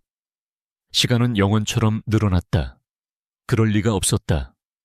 그것은 불가능했다. 그가 며칠 전 비 오는 밤에 푼돈을 던져주며 쫓아냈던 낡은 트레이닝복 차림에 고와 여자 서유진.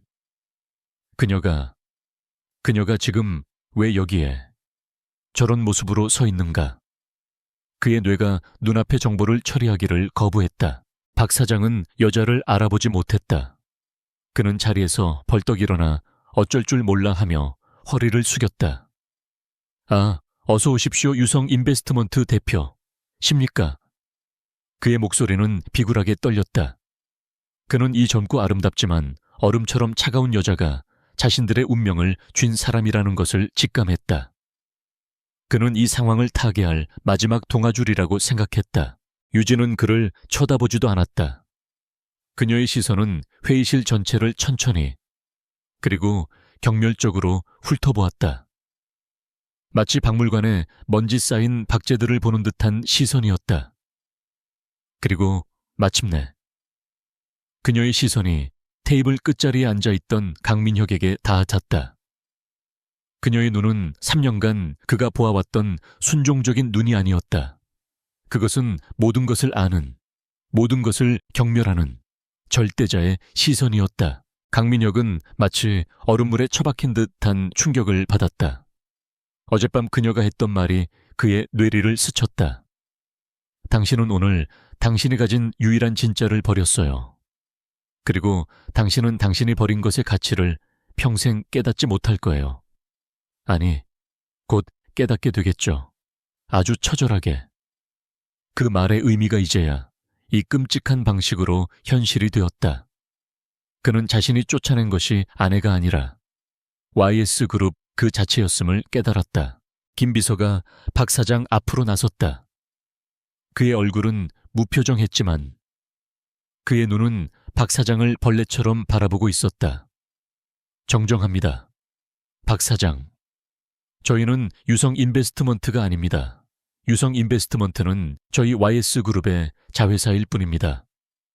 오늘 JN건설의 채권단 자격으로 이 자리에 오신 분은 그가 옆으로 비켜서며 유진을 향해 정중하게 손을 내밀었다. YS그룹 전략기획실 총괄이사 서유진 이사님이십니다.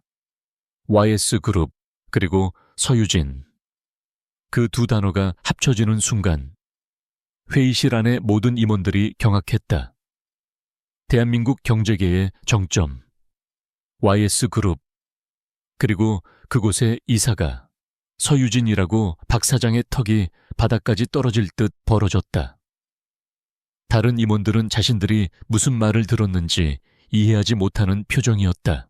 서유진은 아무 말 없이 테이블 상석. 박 사장이 방금 전까지 앉아있던 의자로 걸어갔다. 그녀는 의자를 빼고 그 자리에 앉았다. 그것은 너무나도 자연스럽고 위압적인 행동이어서 아무도 감히 제지하지 못했다. 그녀는 JN건설의 왕좌에 앉은 새로운 주인이었다. 박 사장은 쫓겨난 왕처럼 어정쩡하게 서 있었다. 그는 앉아야 할지 서 있어야 할지조차 판단하지 못했다. 그녀는 자신의 태블릿 PC를 테이블 위에 올려놓고 전원을 켰다. 앉으시죠, 박 사장님. 그리고 거기 강민혁 팀장도. 그녀가 처음으로 입을 열었다. 그녀의 목소리는 강민혁이 알던 그 목소리가 아니었다. 3년간 집에서 들었던 부드럽고 작은 목소리가 아니었다. 수백 명의 목숨을 좌우할 수 있는 권력자의 목소리였다.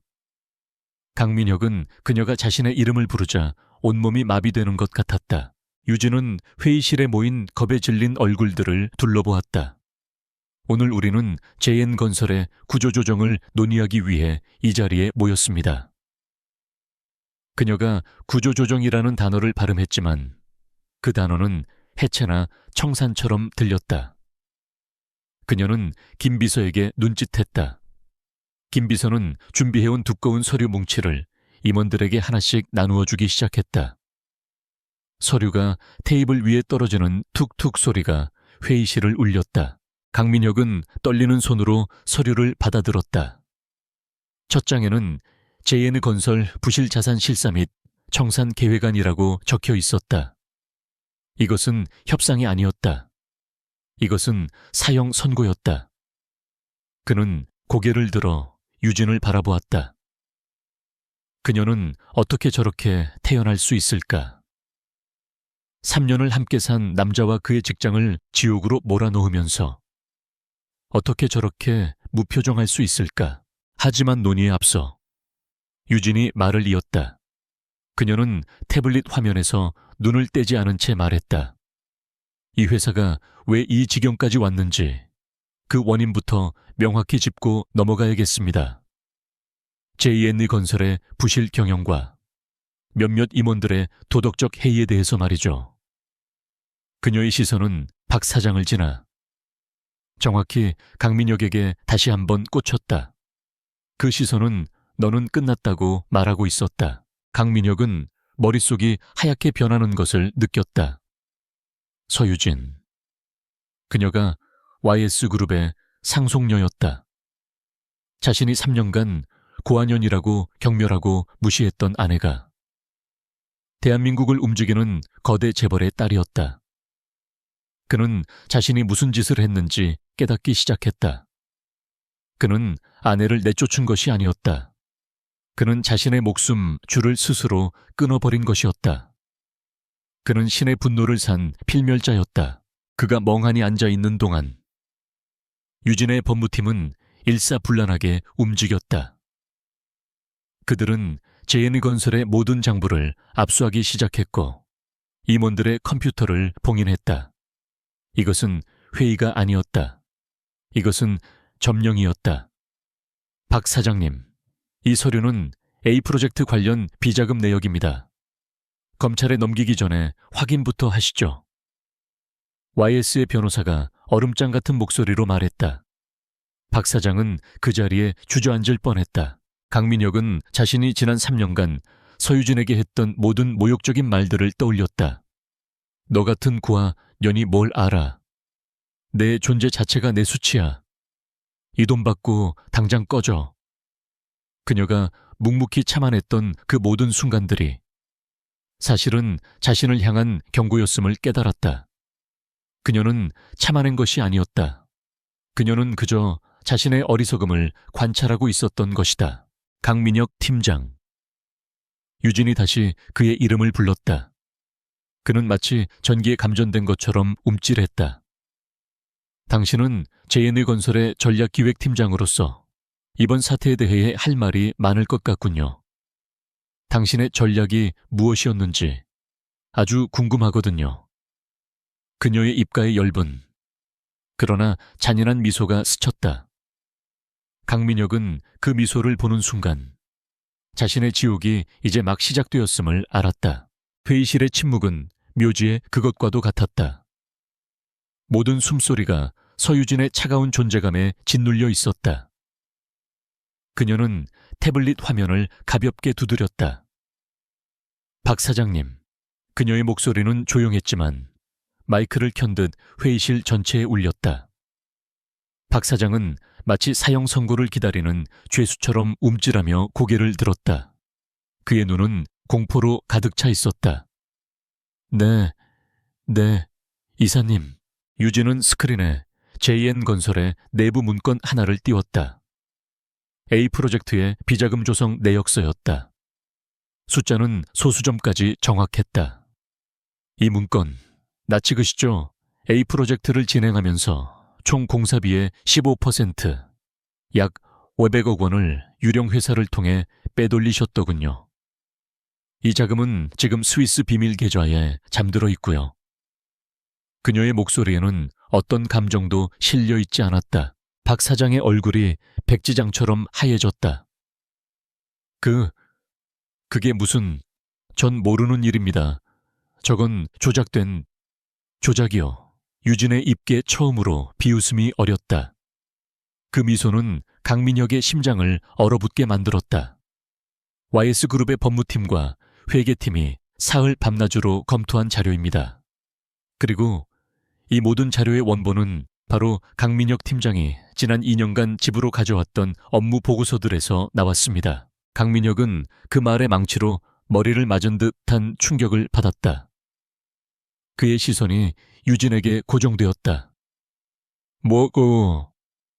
그가 멍하니 중얼거렸다. 유진은 그를 쳐다보지도 않았다. 강민혁 팀장은 박 사장님이 자신을 제치고 김 이사를 승진시킨 것에 대해 불만이 많았죠. 그는 매일 밤 술에 취해 집에 돌아와 자신이 얼마나 유능한지 증명하겠다며 회사 기밀 서류들을 거실에 늘어놓고 한탄하곤 했습니다. 그는 몰랐겠죠. 그가 고완연이라고 경멸하던 아내가 사실은 경영학 석사이자 YS의 공인회계사 자격증을 가지고 있었다는 걸. 그녀는 3년간 강민혁의 집에서 단순한 아내가 아니었다. 그녀는 잠입한 감사관이었다. 강민혁이 술에 취해 잠들면 그녀는 그가 어지럽힌 서류들을 정리했다. 그녀는 그의 불평과 하소연 속에서 JNE 건설의 모든 부패의 증거를 수집하고 있었다. 강민혁은 자신의 오만함으로 제 손으로 적에게 모든 무기를 가져다 준 셈이었다. 그는 박 사장을 배신한 것이 아니라 스스로를 파멸시킨 것이었다. 박 사장은 강민혁을 잡아먹을 듯이 노려보았다. 내 이놈 네가 감히. 하지만 그의 분노는 유진의 차가운 목소리 앞에 무력했다. 박 사장님, 당신의 횡령과 배임 혐의는 이미 검찰에 고발되었습니다. 지금쯤 압수수색 영장이 발부되었을 겁니다. 유진은 뒤에 서 있던 김 비서에게 눈짓했다. 김 비서가 문을 열었고 검은 정장의 YS그룹 보안 요원들이 들어왔다. 지금 즉시 박 사장님을 이사직에서 해임합니다. 이건 채권단 대표이자 YS그룹 이사로서의 공식 통보입니다. 유진이 선언했다. 그리고 당신의 모든 자산은 동결될 겁니다. 당신이 횡령한 돈은 당신의 전 재산을 팔아서라도 JN 건설에 반환해야 할 겁니다. 보안 요원들이 저항하는 박 사장의 양팔을 붙잡았다. 그는 발악했지만 그의 비명은 회의실 문이 닫히면서 끊겼다. 회의실은 다시 정적이 흘렀다. 남은 임원들은 자신들의 운명을 기다리며 사시나무 떨듯 떨었다. 유진은 태블릿 PC를 껐다. 오늘 회의는 이것으로 마치겠습니다. JN 건설의 청산 및 구조조정 절차는 저희 YS 법무팀에서 직접 관리할 겁니다.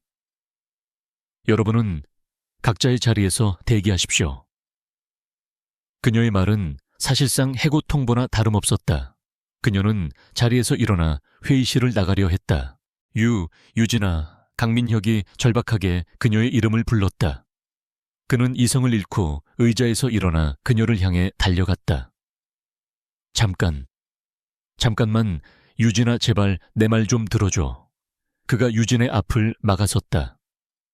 YS의 변호사들과 김 비서가 즉각 그를 제지하려 했지만 유진이 손을 들어 그들을 막았다. 그녀는 3년 만에, 아니, 평생 처음으로 강민혁을 제대로 마주보았다.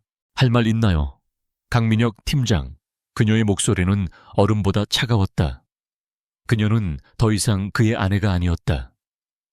그녀는 그의 심판자였다. 강민혁은 그녀의 그 낯선 시선 앞에서 무너져 내렸다. 그는 복도바닥에 그대로 무릎을 꿇었다. 그의 완벽했던 수트는 이미 구겨질 대로 구겨져 있었고 눈물과 콧물이 뒤범벅이 되어 그의 체면을 갉아먹었다. 내가 잘못했어, 유진아. 제발 용서해줘. 그는 유진의 발목이라도 잡을 듯이 기어왔다. 그날 밤은 내가 술에 너무 취해서 승진에 미끄러지고 박 이사 사모님한테 무시당하고 내가 제정신이 아니었어. 그래서 너한테 그딴 짓을 한 거야. 그는 모든 것을 술과 스트레스 탓으로 돌렸다. 그것이 그가 할 수 있는 유일한 변명이었다. 제발 우리 다시 시작하자. 응, 내가 다 버릴게. 이 회사도 다 필요 없어. 너만 있으면 돼. 유진아. 그의 처절한 영의는 회의실 안에 남아있던 임원들조차 민망하게 만들었다. 하지만 유진의 표정에는 단 하나의 미동도 없었다. 그녀는 자신의 발치에서 울부짖는 남자를 마치 길가의 벌레를 내려다보듯 경멸스럽게 바라보았다. 술 때문이라고 그녀가 나지막이 물었다. 그녀의 목소리에는 일말의 연민도 없었다. 아니, 강민혁 씨, 당신은 술에 취하지 않았어. 그녀는 천천히 허리를 숙여 강민혁과 눈을 맞췄다. 당신은 그저 진짜 당신이었을 뿐이야. 술은 당신의 본 모습을 끄집어내 줬을 뿐이지. 당신은 언제나 나를 경멸했어. 내가 가난하고 부모 없고 힘이 없다고 생각했으니까. 당신은 3년 내내 나를 짓밟으면서 당신의 열등감을 위로받았지. 안 그래? 그녀의 말은 비수가 되어 강민혁의 심장에 박혔다. 그는 아무 대답도 하지 못했다. 유진은 자리에서 일어나 자신의 서류 가방에서 무언가를 꺼냈다. 그것은 2개의 서류였다. 첫 번째는 깔끔하게 정리된 이혼 합의서였다. 여기 당신이 원하던 이혼 서류야. 내 도장은 이미 찍혀 있어.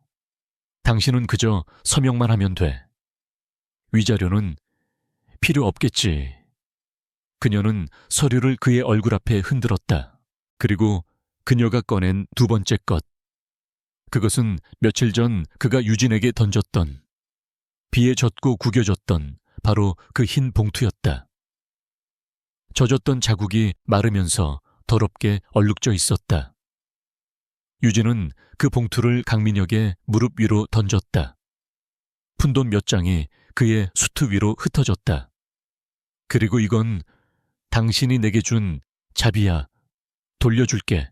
강민혁은 멍하니 자신의 무릎 위에 떨어진 돈과 이혼 서류를 바라보았다. 그가 3년간 쌓아 올린 모든 것. 그의 오만함, 그의 성공, 그의 미래가 이 구겨진 봉투와 함께 바닥에 내동댕이 쳐졌다. 그는 자신이 무슨 짓을 했는지, 자신이 무엇을 잃었는지 비로소 깨달았다. 그는 돈이나 명예를 잃은 것이 아니었다. 그는 자신을 경멸할 자격조차 잃어버린 것이었다. 유진은 그를 마지막으로 한번 내려다보았다. 당신은 당신이 버린 것의 가치를 평생 깨닫지 못할 거라고 했지. 아니, 정정할게. 당신은 이미 깨달았어. 그리고 이 순간을 평생 후회하며 살아가게 될 거야. 그녀는 더 이상 그에게 어떤 말도 하지 않았다. 강민혁 씨, 당신은 JN의 건설의 자산이 아니라 부채였어. 그리고 부채는 청산되어야지. 그녀는 그를 남겨두고 돌아섰다. 아시죠? 김 비서님, 처리할 일이 많으니까요. 유진은 그가 무너져 내리는 소리를 뒤로 하고 복도를 걸어 나갔다. 그녀의 하이힐 소리가 점점 멀어졌다. 강민혁은 차가운 대리석 바닥에 무릎을 꿇은 채 흩어진 돈과 이혼 서류를 망연자실하게 바라보았다. 그는 모든 것을 잃었다. 그가 그토록 경멸했던 아내의 손에 의해 완벽하고도 처절하게 서유진의 하이힐 소리가 복도 저편으로 완전히 사라졌을 때 강민혁은 비로소 자신이 숨을 쉬지 않고 있었음을 깨달았다. 그는 차가운 대리석 바닥에 무릎을 꿇은 채 멍하니 그녀가 사라진 방향을 응시했다. 회의실 문이 다시 열리고 방금 전까지 그의 동료이자 상사였던 임원들이 넋이 나간 표정으로 쏟아져 나왔다. 그들은 바닥에 주저앉아 있는 강민혁을 마치 전염병 환자나 길가의 쓰레기처럼 피해 지나갔다. 그들의 눈에는 경멸이나 동정이 아니었다. 그것은 너 때문에 우리까지 망했다는 원망과 자신들의 운명에 대한 공포였다. 마이에스 그룹의 검은 정장을 입은 보안 요원 2명이 그에게 다가왔다. 그들의 얼굴에는 어떤 감정도 없었다. 강민혁 씨, 기계 같은 목소리가 그의 머리 위에서 울렸다. 지금부로 JN건설의 모든 자산에서 퇴거 조치되셨습니다. 소지품을 챙겨 즉시 건물을 나가주시기 바랍니다. 그는 로봇처럼 그들의 말에 반응했다.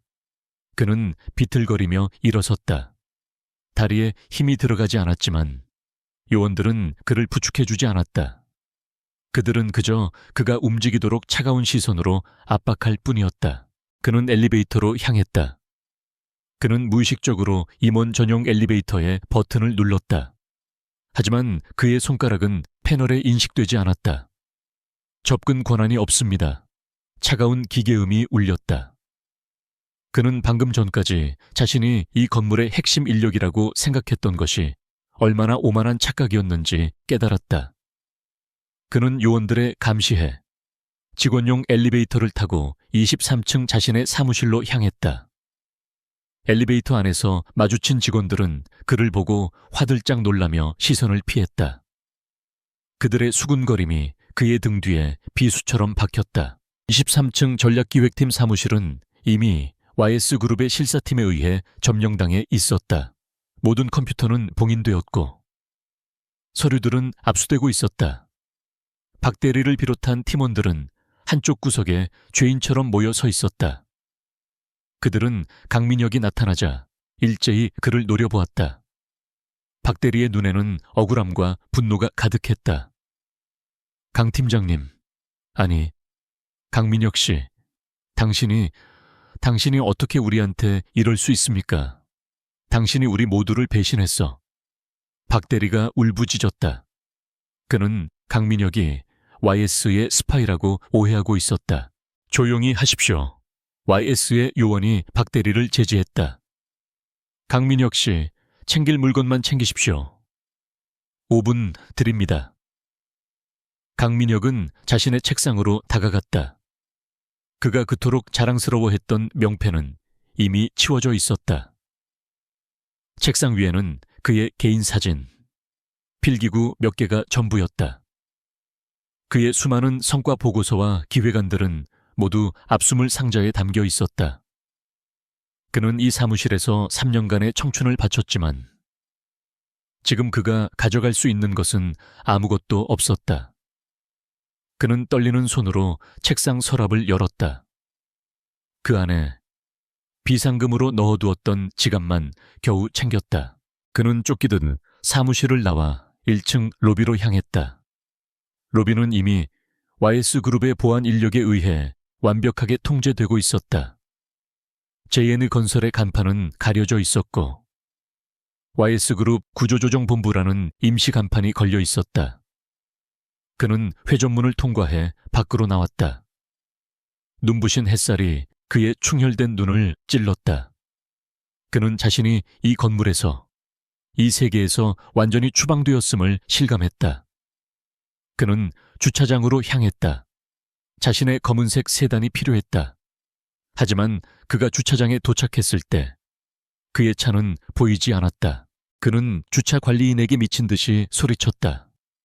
내 차, 내 차, 어딨어 검은색 벤츠.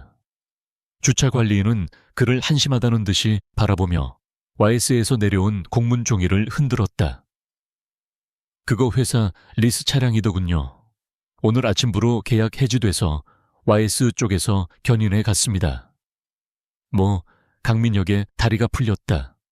바로 그때 그의 스마트폰이 미친 듯이 울리기 시작했다. 문자와 이메일 알림이었다. JN 건설 법인카드 사용이 정지되었습니다. JN 건설 연계 더 헤리티지 아파트 임대 계약이 24시간 내로 종료됩니다. 즉시 퇴거하십시오. 한성은행 귀하의 주거래 계좌가 JN건설 횡령 사건 관련 계좌로 분류되어 지급 정지되었음을 통보합니다. 신한카드 연체 대금 미납으로 신용카드 사용이 정지되었습니다. 모든 것이었다. 그의 삶을 지탱하던 모든 것이 단 몇 시간 만에 무너져 내리고 있었다. 그의 돈, 그의 집, 그의 차, 그리고 그의 신용. 그는 멍하니 주차장 바닥에 주저앉았다. 그는 빈털터리가 되었다. 아니, 빈털터리보다 더 심각했다. 그는 이제 JN건설의 횡령 사건 관련자로 분류되었다. 박 사장의 비자금 흐름 속에 강민혁이 제출했던 몇몇 기획안이 연루되어 있었고 YS는 그것을 놓치지 않았다. 유진은 그를 단순히 해고한 것이 아니었다. 그녀는 그가 이 업계에서, 아니 이 사회에서 다시는 재기할 수 없도록 모든 발판을 불태워버린 것이다. 그는 공중전화로 향했다. 그의 스마트폰은 곧 정지될 것이었다. 그는 떨리는 손으로 몇몇 헤드헌터와 예전 직장 동료들에게 전화를 걸었다. 그가 의지할 수 있는 마지막 통화줄이었다. 여보세요, 김이사나 강민혁이야. 돌아온 대답은 얼음장 같았다. 이 번호로 다시는 전화하지 마십시오. 딸깍, 다른 헤드헌터에게 걸었다. 아, 강 팀장님. 지금 JN 건설 사태 때문에 저희도 곤란합니다. YS그룹이 직접 관리하는 거니라 죄송합니다. 모든 전화가 똑같았다. YS그룹. 그 이름은 절대적인 낙인이었다. 강민혁은 자신이 YS그룹의 상속녀를 건드렸다는 것이 어떤 의미인지 깨달았다. 그는 이 나라 경제계의 신에게 돌을 던진 것이었다. 그는 블랙리스트에 오른 것이 아니었다. 그는 존재 자체가 삭제당하고 있었다. 그는 이 거대한 서울이라는 도시에서 투명인간이 되어버렸다. 그날 밤, 그는 더 헤리티지로 돌아갔다.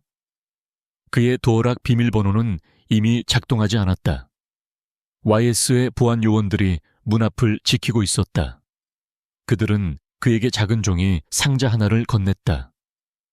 그 안에는 낡은 칫솔과 몇 벌의 속옷, 그리고 그가 처음 상경했을 때 샀던 낡은 구두 한 켤레가 들어있었다.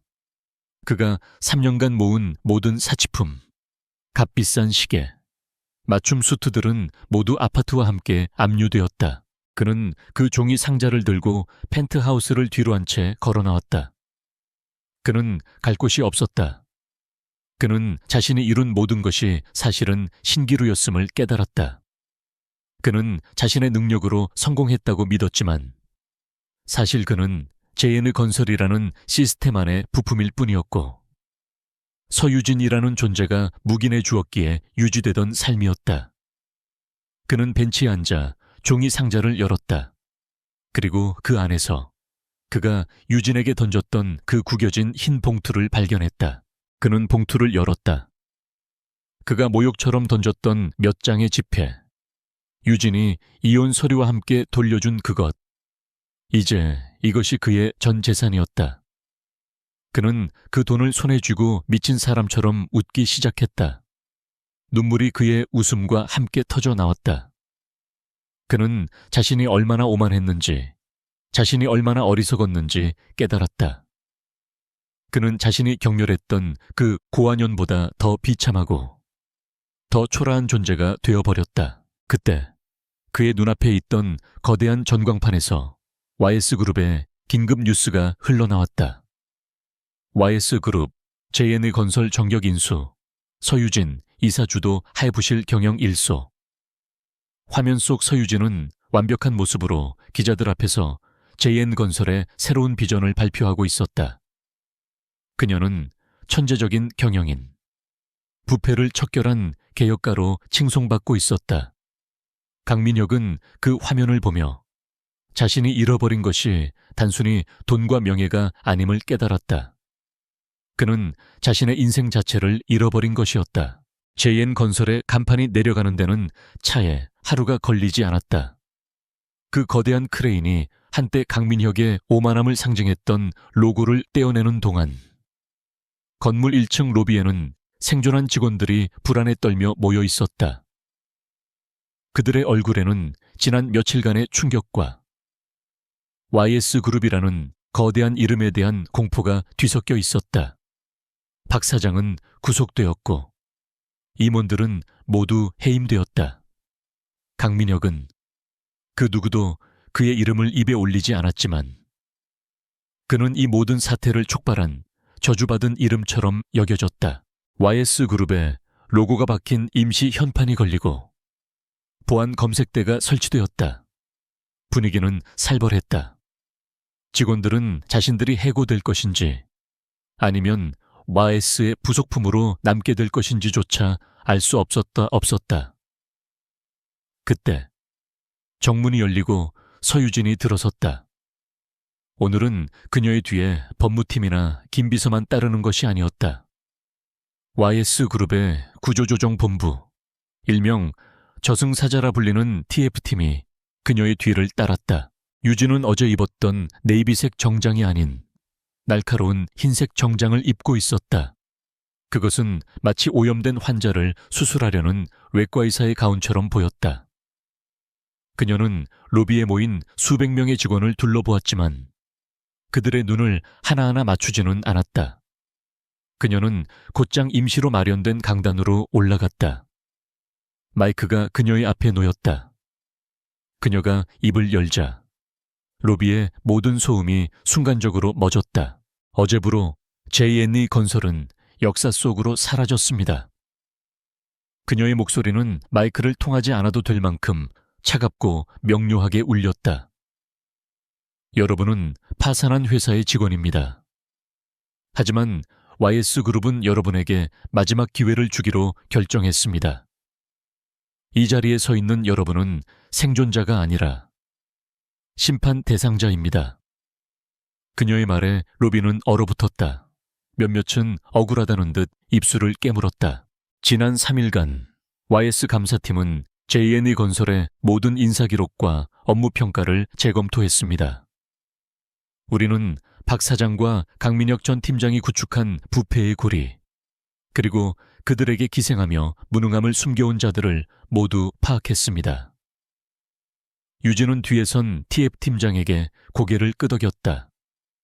TF팀장이 앞으로 나와 두꺼운 서류처를 열었다. 그리고 그는 이름을 호명하기 시작했다. 기획 1팀 5부장, 인사팀 차 과장, 총무팀. 이름이 불릴 때마다 해당 직원들의 얼굴이 하얗게 질렸다. 그들은 모두 강민혁이 승진시키고 아꼈던 소위 강민혁 라인의 인물들이었다. 그들은 강민혁에게 아부하며 실적을 부풀리고 유능한 부하 직원들의 공을 가로채왔던 자들이었다. 호명된 인원들은 지금 즉시 인사팀으로 가서 퇴직 절차를 밟으십시오. YS그룹은 어떠한 이의제기도 받지 않습니다. 로비는 순식간에 아수라장이 되었다. 이럴 순 없어. 나는 강 팀장이랑 아무 상관없다고 오 부장이 유진을 향해 소리쳤다. 서 이사님, 이건 부당합니다. 우리는 시키는 대로 했을 뿐입니다. 유진은 그를 차갑게 내려다보았다.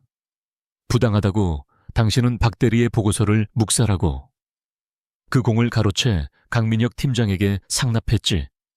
당신은 충성이 아니라 공모를 했어. YS에는 당신 같은 기생충이 설 자리는 없어. 끌어내. 보안 요원들이 오 부장을 끌어내는 동안 로비는 다시 침묵에 빠졌다. 직원들은 이제야 깨달았다. 서유진은 분노로 복수하는 것이 아니었다. 그녀는 철저한 데이터와 사실에 기반하여 회사의 암세포를 도려내고 있었다. 그녀의 청소는 무자비했지만 동시에 지독할 정도로 공정했다. 그녀는 강민혁이 쌓아 올린 인맥과 아첨의 문화를 뿌리 뽑고 있었다. 30명에 가까운 관리자들이 퇴출당하고 로비는 휑해졌다. 남은 직원들은 이제 자신들도 쫓겨날 차례라고 생각하며 고개를 숙였다. 그때 유진이 다시 입을 열었다. 이번에는 그녀의 목소리가 조금 달라져 있었다. 그리고 그녀는 태블릿 PC에서 다른 명단을 불렀다. 전략기획팀 박지훈 대리. 박 대리는 자신의 이름이 불리자 사색이 되었다. 그는 강민혁에게 모든 책임을 뒤집었을 희생양이 될 것이라 생각했다. 그는 거의 울기 직전의 표정으로 앞으로 나섰다. 네 이사님. 유진은 그를 잠시 바라보았다. 그녀는 강민혁의 집에서 그의 보고서를 수없이 보았다. 태림 철강 의존도 리스크를 그를 경고했던 유일한 직원이었다. 박 대리, 당신은 지난 1년간 강민혁 팀장에게 총 17건의 직원 보고서를 올렸고 그중 15건이 묵살당했더군요. 그리고 A 프로젝트의 위험성을 경고한 마지막 보고서 때문에 지방 현장으로 좌천될 뻔했고요. 유진은 모든 것을 알고 있었다. 박 대리는 경악했다. 어떻게 나는 당신의 능력을 높이 평가합니다. 유진이 단언했다. 당신은 무능한 상사 밑에서 유일하게 제정신을 받고 일한 사람이었어. 하지만 당신은 용기가 부족했지. 강민혁이 두려워 정면으로 맞서지 못했어. 박 대리는 고개를 숙였다. 죄송합니다. 사과할 필요 없어. 대신 증명해. 유진이 그를 똑바로 바라보았다. 오늘부로 박지훈 대리를 YS 건설 가칭의 전략기획실장 직무대행으로 임명합니다. 그 선언에 로비 전체가 술렁였다. 대리에서 실장으로 2단계를 건너뛴 파격적인 승진이었다. 박 대리 자신도 믿을 수 없다는 듯 유진을 바라보았다. 이의 있습니까? 유진이 남은 직원들을 둘러보았다. 아무도 감히 입을 열지 못했다. 박 실장, 당신에게 주는 첫 번째 임무입니다.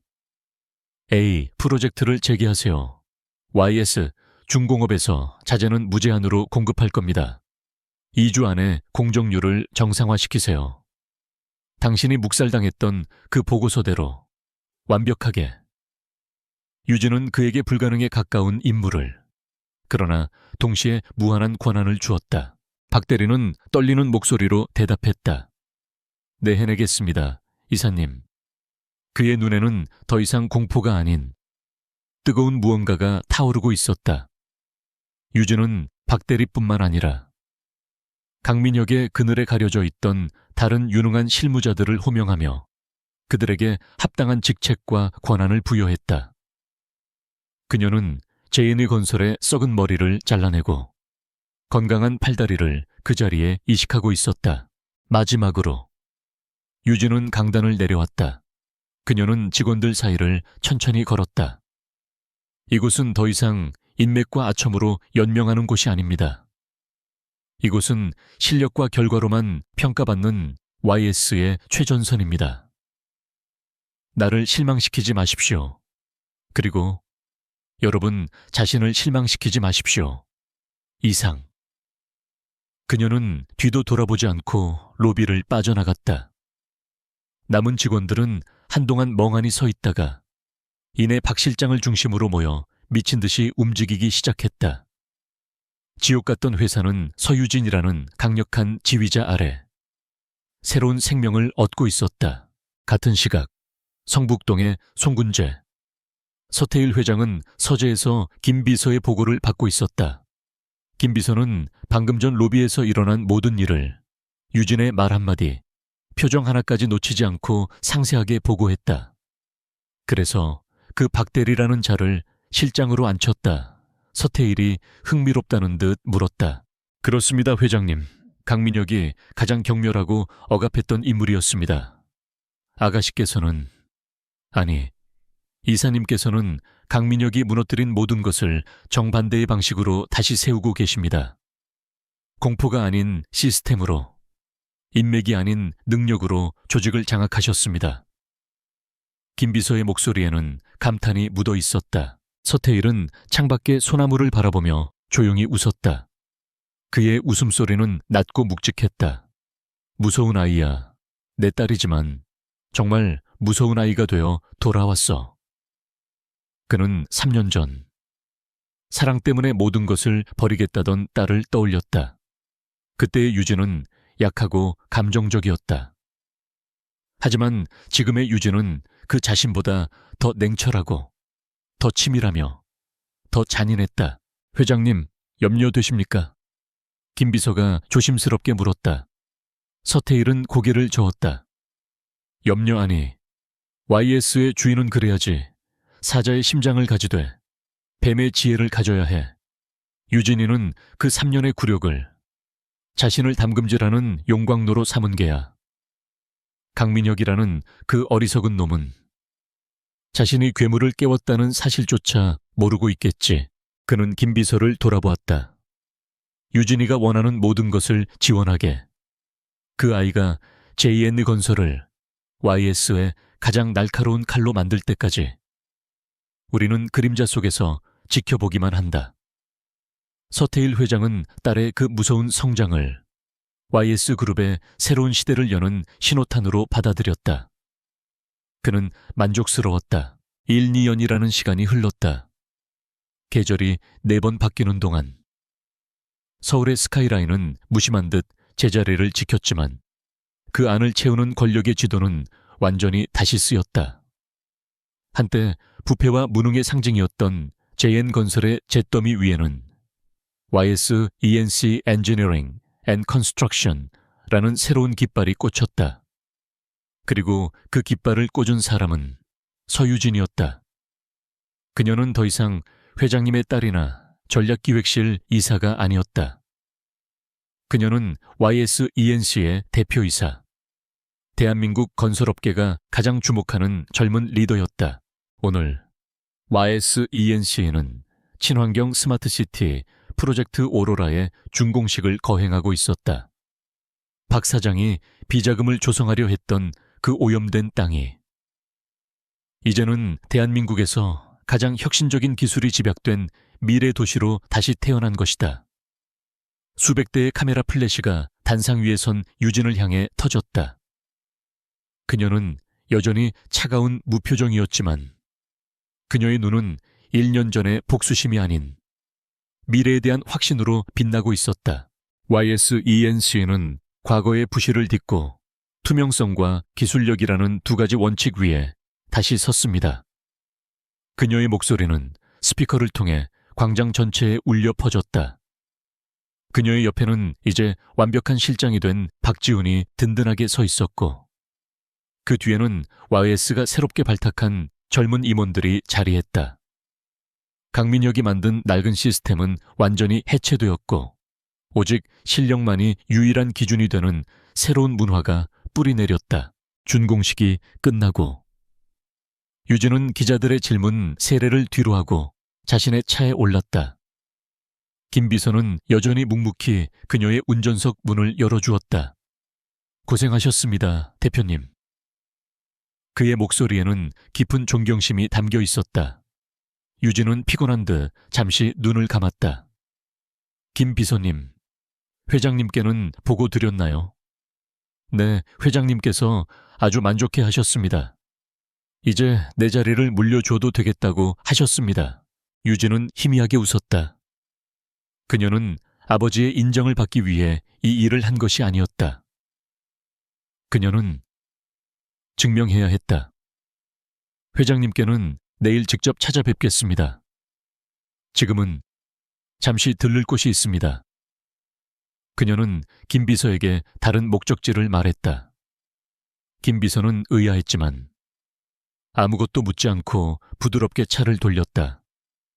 차는 화려한 도심을 벗어나 한적한 교회의 추모공원으로 향했다. 그곳에는 유진의 어머니, 그녀가 태어나자마자 세상을 떠난 어머니가 잠들어 있었다. 그녀의 어머니는 서태일 회장이 사랑한 유일한 여자였지만 YS그룹의 며느리로 인정받지 못했다. 그녀는 정말로 부모도 배경도 없는 고아였다. 서태일 회장이 지금의 아내와 정략 결혼을 하기 전 짧고 뜨겁게 사랑했던 여자. 유진은 어머니의 비석 앞에 섰다. 비석에는 이름 석자 외에 아무것도 적혀 있지 않았다. 어머니. 유진은 1년 만에 처음으로 대표님이 아닌 한 사람의 딸로서의 목소리를 냈다. 저는 어머니가 겪으셨던 그 경멸이 두려워서 3년간 도망쳤어요. 강민혁이라는 남자에게서, 어쩌면 아버지에게서, 고아의 딸이라는 제 본 모습을 보았던 걸지도 모르죠. 그래서 모든 걸 버리고 그가 경멸하는 가난한 고아가 되어 연기했어요. 그게 제 나름의 속죄였는지도 몰라요. 그녀는 비석을 부드럽게 쓰다듬었다. 하지만 틀렸어요. 강민혁은 어머니와 같은 사람을 경멸한 게 아니었어요. 그는 그저 약한 사람을 경멸했을 뿐이에요. 그리고 저도 3년간 약한 척 연기하면서 저 자신을 경멸하고 있었어요. 그녀는 1년 전 그 비 오는 밤에 쫓겨났던 순간을 떠올렸다. 그 굴욕이 그녀를 깨운 각성이었다. 저는 이제 도망치지 않아요, 어머니. 저는 YS의 힘으로, 제 능력으로 다시는 누구도 배경 따위로 다른 사람을 함부로 경멸하지 못하는 세상을 만들 거예요. 적어도 제 왕국 안에서는요. 그녀는 비석 앞에 하얀 국화 한 송이를 내려놓았다. 그녀의 눈은 더 이상 슬프지 않았다. 그녀는 자신의 뿌리를 인정하고 그 위에서 가장 강한 나무로 자라난 것이었다. 그녀는 더 이상 YS의 상속녀가 아니라 YS 그 자체였다. 그녀가 추모공원을 나설 때 그녀의 발걸음은 그 어느 때보다 가볍고 단단했다. 같은 시각 서울에서 수백 킬로미터 떨어진 남쪽의 어느 항구 도시. 낡은 조선소에서 쇠소리가 귀를 찢을 듯 울렸다.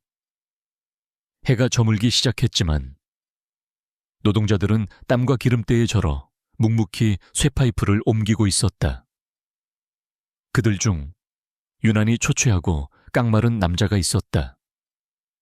안전모 밑으로 덥수룩하게 자란 수염, 땀에 전 작업복, 한때 최고급 수트만 입었던 강민혁의 모습은 어디에도 없었다. 그는 YS의 블랙리스트에 올라 서울에서는 어떤 일도 구할 수 없었다. 그는 신용불량자가 되었고 이름까지 바꾸며 이곳까지 흘러들어와 일용직 노동자로 연명하고 있었다. 그는 함께 일하는 노동자들과 말 한마디 섞지 않았다. 그의 눈은 언제나 공허했고 그 안에는 꺼져버린 오만함의 재만 남아 있었다. 그는 3년간 아내를 경멸했지만 이제는 세상 모두가 그를 경멸했다. 저녁 작업이 끝나고 그는 낡은 한바집 건설 현장 식당 구석에 앉아 묽은 된장국에 밥을 말아먹고 있었다. 그의 앞에는 낡은 텔레비전이 걸려 있었고 저녁 경제 뉴스가 나오고 있었다. 그는 아무 생각 없이 숟가락을 입으로 가져갔다. 바로 그때 텔레비전 화면이 바뀌며 나측지만 동시에 너무나도 낯선 얼굴이 클로즈업 되었다. 올해의 경영인 대상 YS ENC 서유진 대표. 화면 속 서유진은 프로젝트 오로라의 성공 신화를 이야기하고 있었다.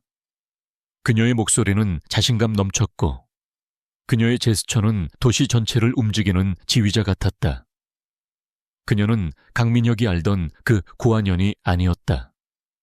그녀는 여신이었고 동시에 그를 지옥으로 떨어뜨린 심판자였다. 숟가락. 강민혁의 손에서 숟가락이 떨어져 철그렁 소리를 내며 국그릇에 부딪혔다. 식당 안의 모든 시선이 그에게 잠시 쏠렸다가 이내 무관심하게 텔레비전으로 돌아갔다. 그는 떨리는 손으로 얼굴을 감쌌다. 그는 텔레비전 화면을 볼 수 없었다. 그녀의 얼굴을 보는 것 자체가 그에게는 고문이었다. 그는 자신이 버린 것이 무엇인지 그 가치를 매일, 매순간 이 지옥 같은 현실 속에서 처절하게 깨닫고 있었다. 그는 식당을 뛰쳐나왔다. 바닷바람이 그의 땀 냄새와 섞여 비릿하게 불어왔다. 그는 부두 끝에 주저앉았다. 그의 주머니 속에는 구겨진 지폐 몇 장이 전부였다. 그는 1년 전 그날 밤 자신이 유진에게 던졌던 그 흰 봉투를 떠올렸다. 그 오만함의 대가, 그것이 바로 지금의 자신이었다. 그는 아무것도 잃지 않았다. 그는 처이전부터 아무것도 가진 것이 없는 존재였다. 강민혁은 바다의 어둠을 바라보며 소리 없이 울었다. 그것은 후회의 눈물이 아니었다.